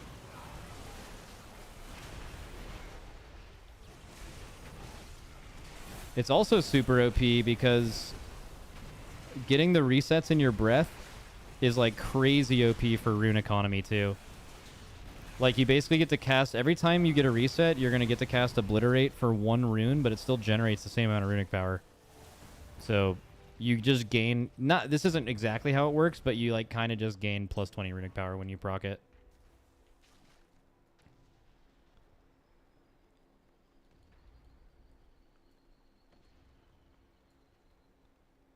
What is it? The odds of you not getting Reaper's Mark after 2 scythes is 49%, so technically you are unlucky if you don't get it. Yeah, but I mean, for it to keep chaining, though,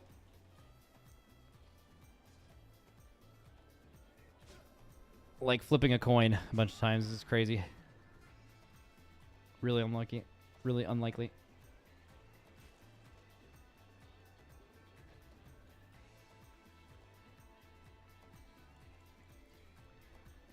If you reset on the first, you definitely want to switch targets. True. We'll see if we can get that. Let's hit that real quick. Okay, 1. Okay, no reset. This game's rigged. Second one, no reset. This game is actually rigged. I'm logging off after this.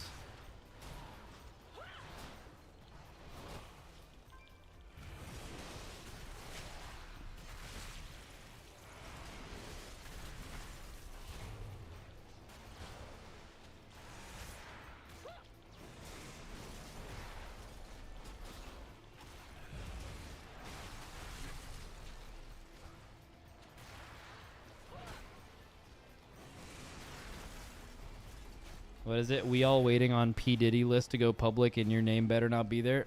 Bro, how crazy would that be if I have ever been to a Diddy party? Like, imagine me just knowing someone famous in LA. Knowing P. Diddy. That would go crazy. Dude, who would be on the P. Diddy list that would be the most surprising to you all? Like, would it be like fucking that in like this community? THD? Bro, I feel like that well, THD's a fucking weirdo. I feel like it's way more likely. Not to, I mean, THD's a saint. He would never do some shit like that, but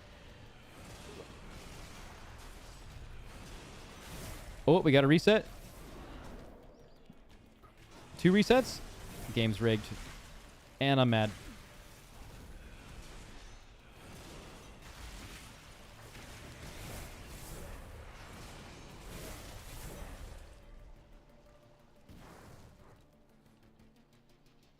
Dratnos? Yeah, it's definitely Dratnos. It's actually Dratnos. Actually, I don't know. I feel like it's not super unbelievable that Dratnos has like some criminal underlord, like underground criminal warlord shit going on, you know? He'd have the perfect cover. You gotta think about it. Wait, can you have 2 Reaper's Marks active and then chain those for 4 Scythe procs? Yes and no. Like, literally yes, but like if you're AoEing in a pack and you were to apply Reaper's Mark on 2 straight globals to 2 separate targets, they're both gonna, in an AoE pack, they're both gonna blow up at around the same time. Like, if you have Breath out and you're like cleaving that pack, like you're gonna pop them both before you can spend those things, almost certainly. Dratnos is more of a financial crime type guy, I feel. Wait, isn't there a YouTube clip about that?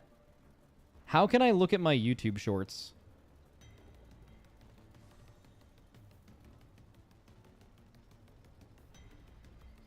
Wait.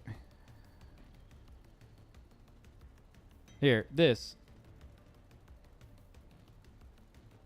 Yeah, we hate that. Yeah, yeah, he seems like an adult. Yeah, we hate that. Yeah, like you'd ask him what he's doing and he's like, oh, sorry, I'm like doing my taxes or like...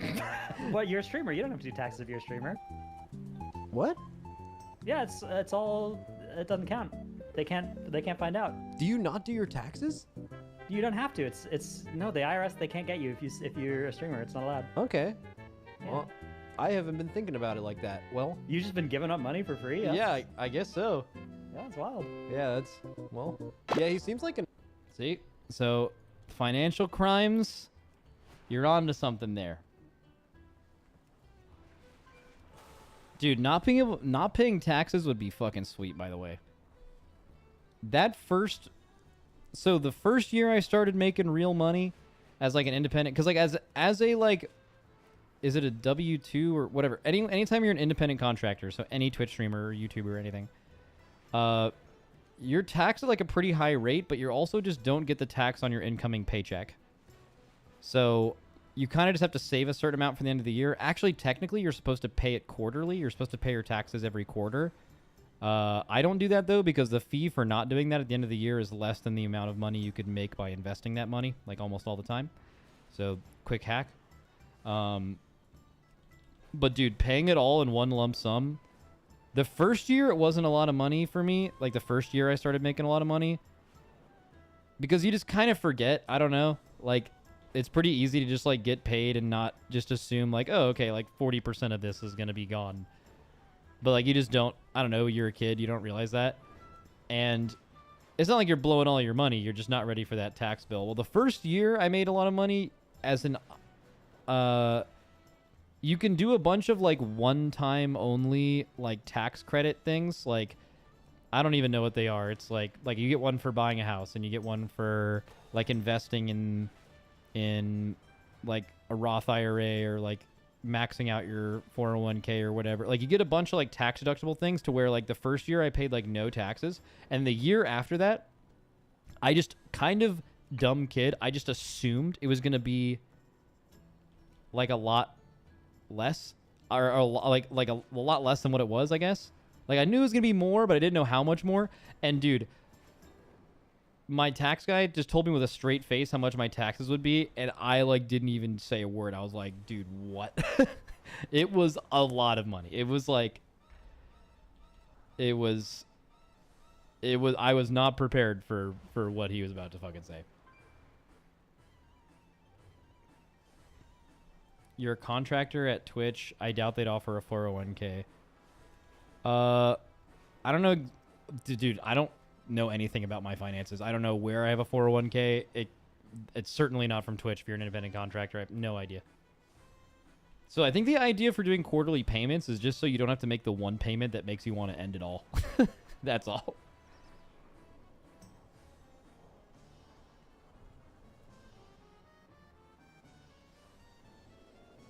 You're not employed by Twitch, so they're not giving you a 401k. That is correct. I've never been under the impression of anything other than what you just said. That is a true statement. I don't know why you said it, but that is correct. So they nerfed Heroic, Clean, and Surrect? Let's see. You are self-employed. Thank you.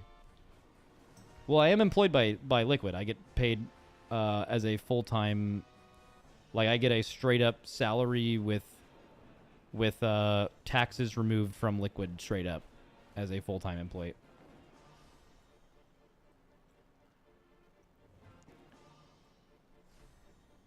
Max, how many digits was the tax? Oh, well into the 6 digits. It was not good. It was devastating. It was genuinely devastating. Okay. Where is these Ansurek nurse?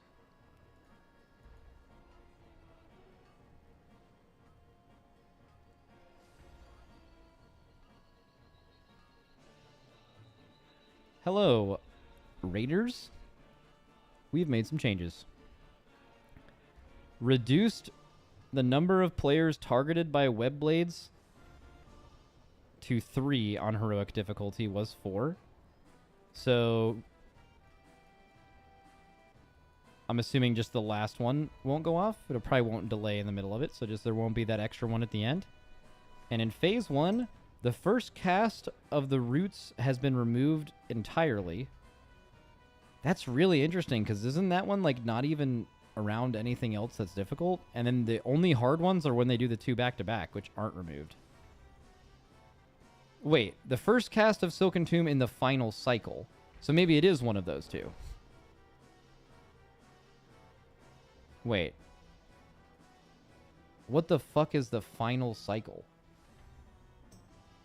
Okay, so they removed the back-to-back roots then. That's so confusing. Cuz like what the fuck is the final cycle? Like I it's a crazy way to phrase that, but I think they will remove the first of the double, which does make sense cuz like why are there just 2 back-to-back? Has always been weird. The timing of the first Web Blades cast has been adjusted to accommodate the removal of the preceding Silken Tomb in the final cycle. I'm so confused. Why does the first Web Blades have anything to do with the Silken Tomb that happens a minute or more, 2 minutes later? What is the final cycle? What does that mean? What does that mean? Like, I guess the mechanics kind of cycle. So I'm assuming they're referring to like the liquefy, the roots, and the last reactive toxins of the phase as the final cycle. That's the only thing that could mean. But then why the fuck does the first Web Blades of the fight have anything to do with that? Okay.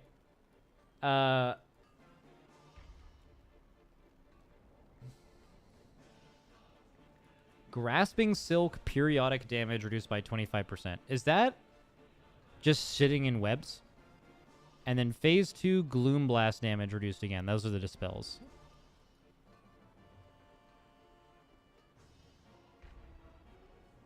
Wait.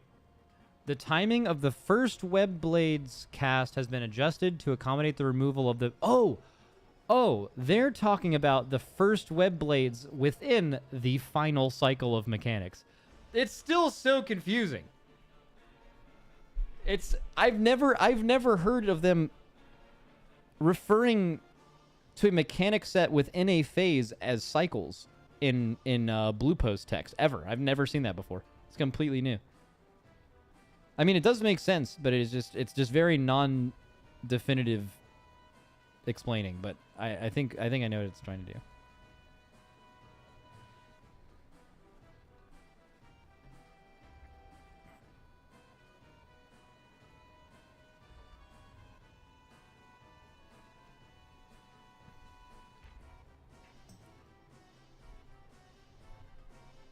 Max, I'm in a Hall of Fame guild. What's my next step to make it into the Race World First guild?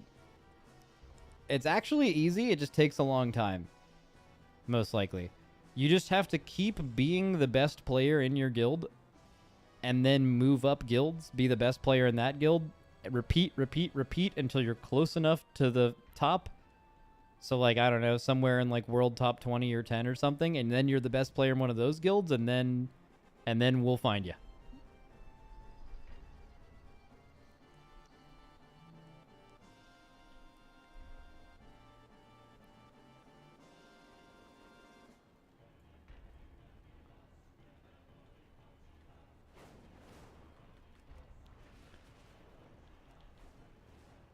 Max, if that's true, why haven't you recruited Dratnos yet? In parentheses, he's the best. So true. So true. He's we've tried to recruit Dratnos. Unfortunately, he is too dedicated to Pop-Tart Corn Dog. He could never abandon them.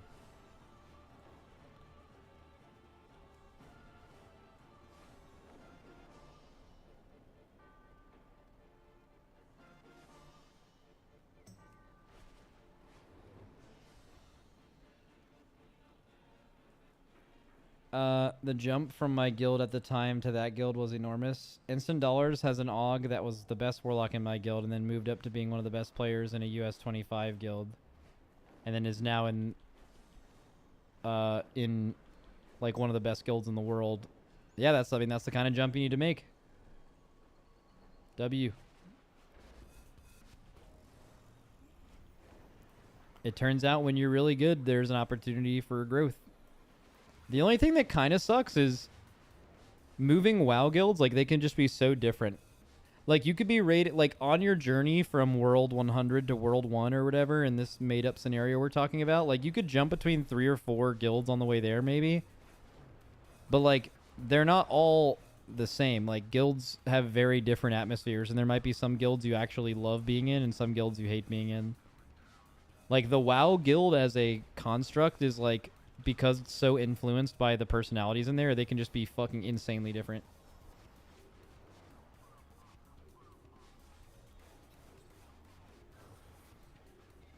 How'd y'all find Padra back in the day? You can't pretend he was in a top 50 guild. I was there with him in the trenches of Oldham. I don't remember what it was like recruiting Padra, but I will say our recruiting standards have certainly tightened up over time. Like, there was a time when, like, people got recruited to this guild and they were just in like an alt guild with someone else and they thought they were really good and we needed that class and then we invited them, or we would recruit the best player from like a world 100 guild or something. We used to do that, and then we'd just be okay if we demoted them.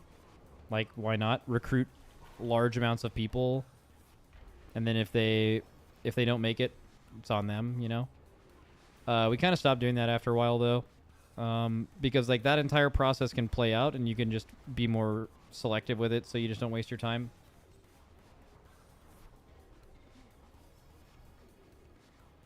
Like, basically, like, is there someone in a world like 150 guild right now that's good enough to play here? Or maybe it's extremely unlikely they're good enough to play, but like let's say they have what it takes to be good enough to play here if they like spent more time in the game and stuff like that, like that we would want to recruit that person, but you have no idea and there's nothing to point to prove that except for playing with them. And if we were to like trial every prospective person like that, you would just have to trial hundreds of people and 99 of them wouldn't be good enough, and then you would just be like wasting your time. So what we do is those players, usually through effort and passion and time spent in the game, will naturally move up. Those really motivated players will move up guilds anyway, usually. Like, are there players that are that good or have the potential to be that good that are in a guild they'll never leave because they like their friends? Absolutely, right? And maybe they could have been at this level but made the choices that didn't have them here. Like, that's for sure, right?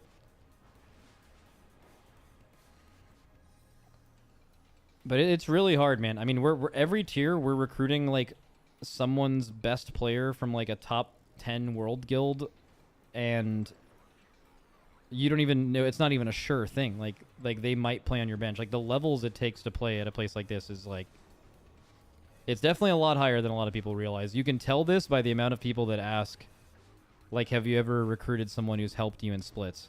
Like, the second someone asks that question, and as much as they do, you can tell that the general understanding of the level difference between anyone they've played with and a player in this guild is like, they just have no fucking clue how big of a gap there is, right? Which makes sense, because like, how would you ever experience that? You would have no way to know. Like, in like sports, you could maybe like watch someone do something on a field and you're like, oh, I could literally never do that, right? But in a game, it's like less obvious, I guess.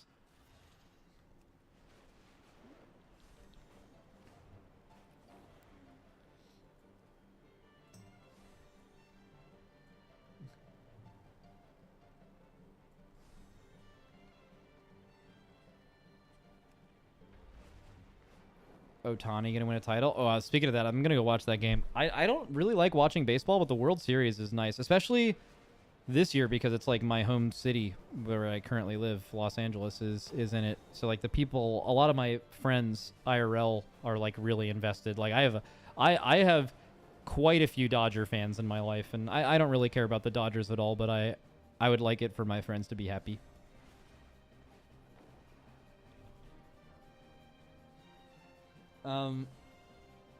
Max, how do you decide when someone's performance is low enough to be cut? I don't know. You just see it.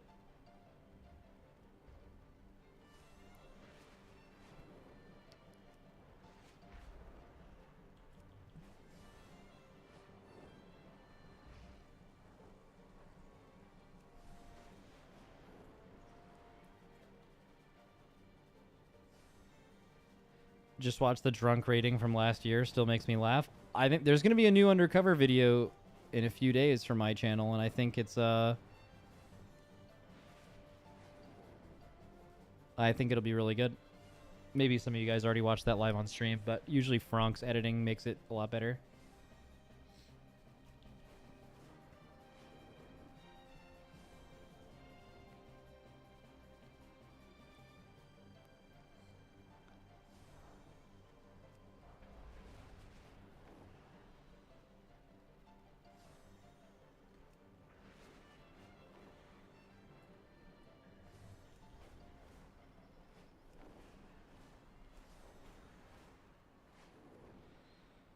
All right. Anyways,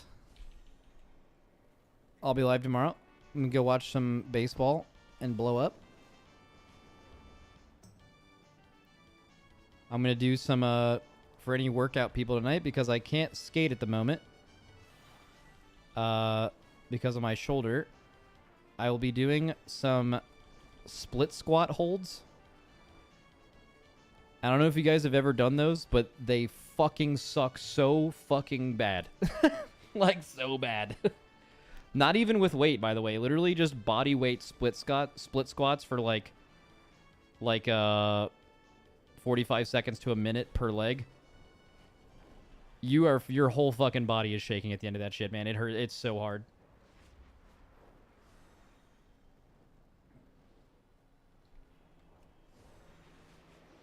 You can't skate because of your shoulder? I mean, I literally can skate, but like when you're doing like really fast-paced hockey skating, you use a lot of your upper body and your like core in your movements.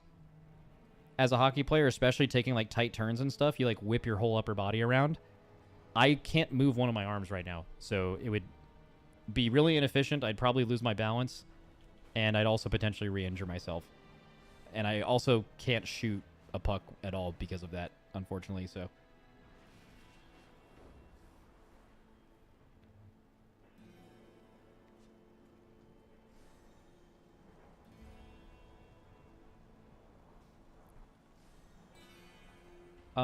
I hate front squats the most. I don't understand how to effectively rest the bar in front of me that way. You just put it like you rest it on like your shoulders, kind of like. But you also want to learn, if you're doing front squats, you want to learn that positioning where you like have your fingers on the bar. Does that make sense? I can't really do it with my shoulder right now. But once you learn how to do that, it's a lot more comfortable, but it takes some practice. I'm telling you, dude, I don't mind like heavy lifting on legs for squats, like doing back squats, front squats, none of that. Even split squats with weight. The thing I'm doing is actually the thing I hate the most. Maybe I shouldn't do it. But it's literally holding a squat, a split squat, for a long period of time. I fucking hate that shit.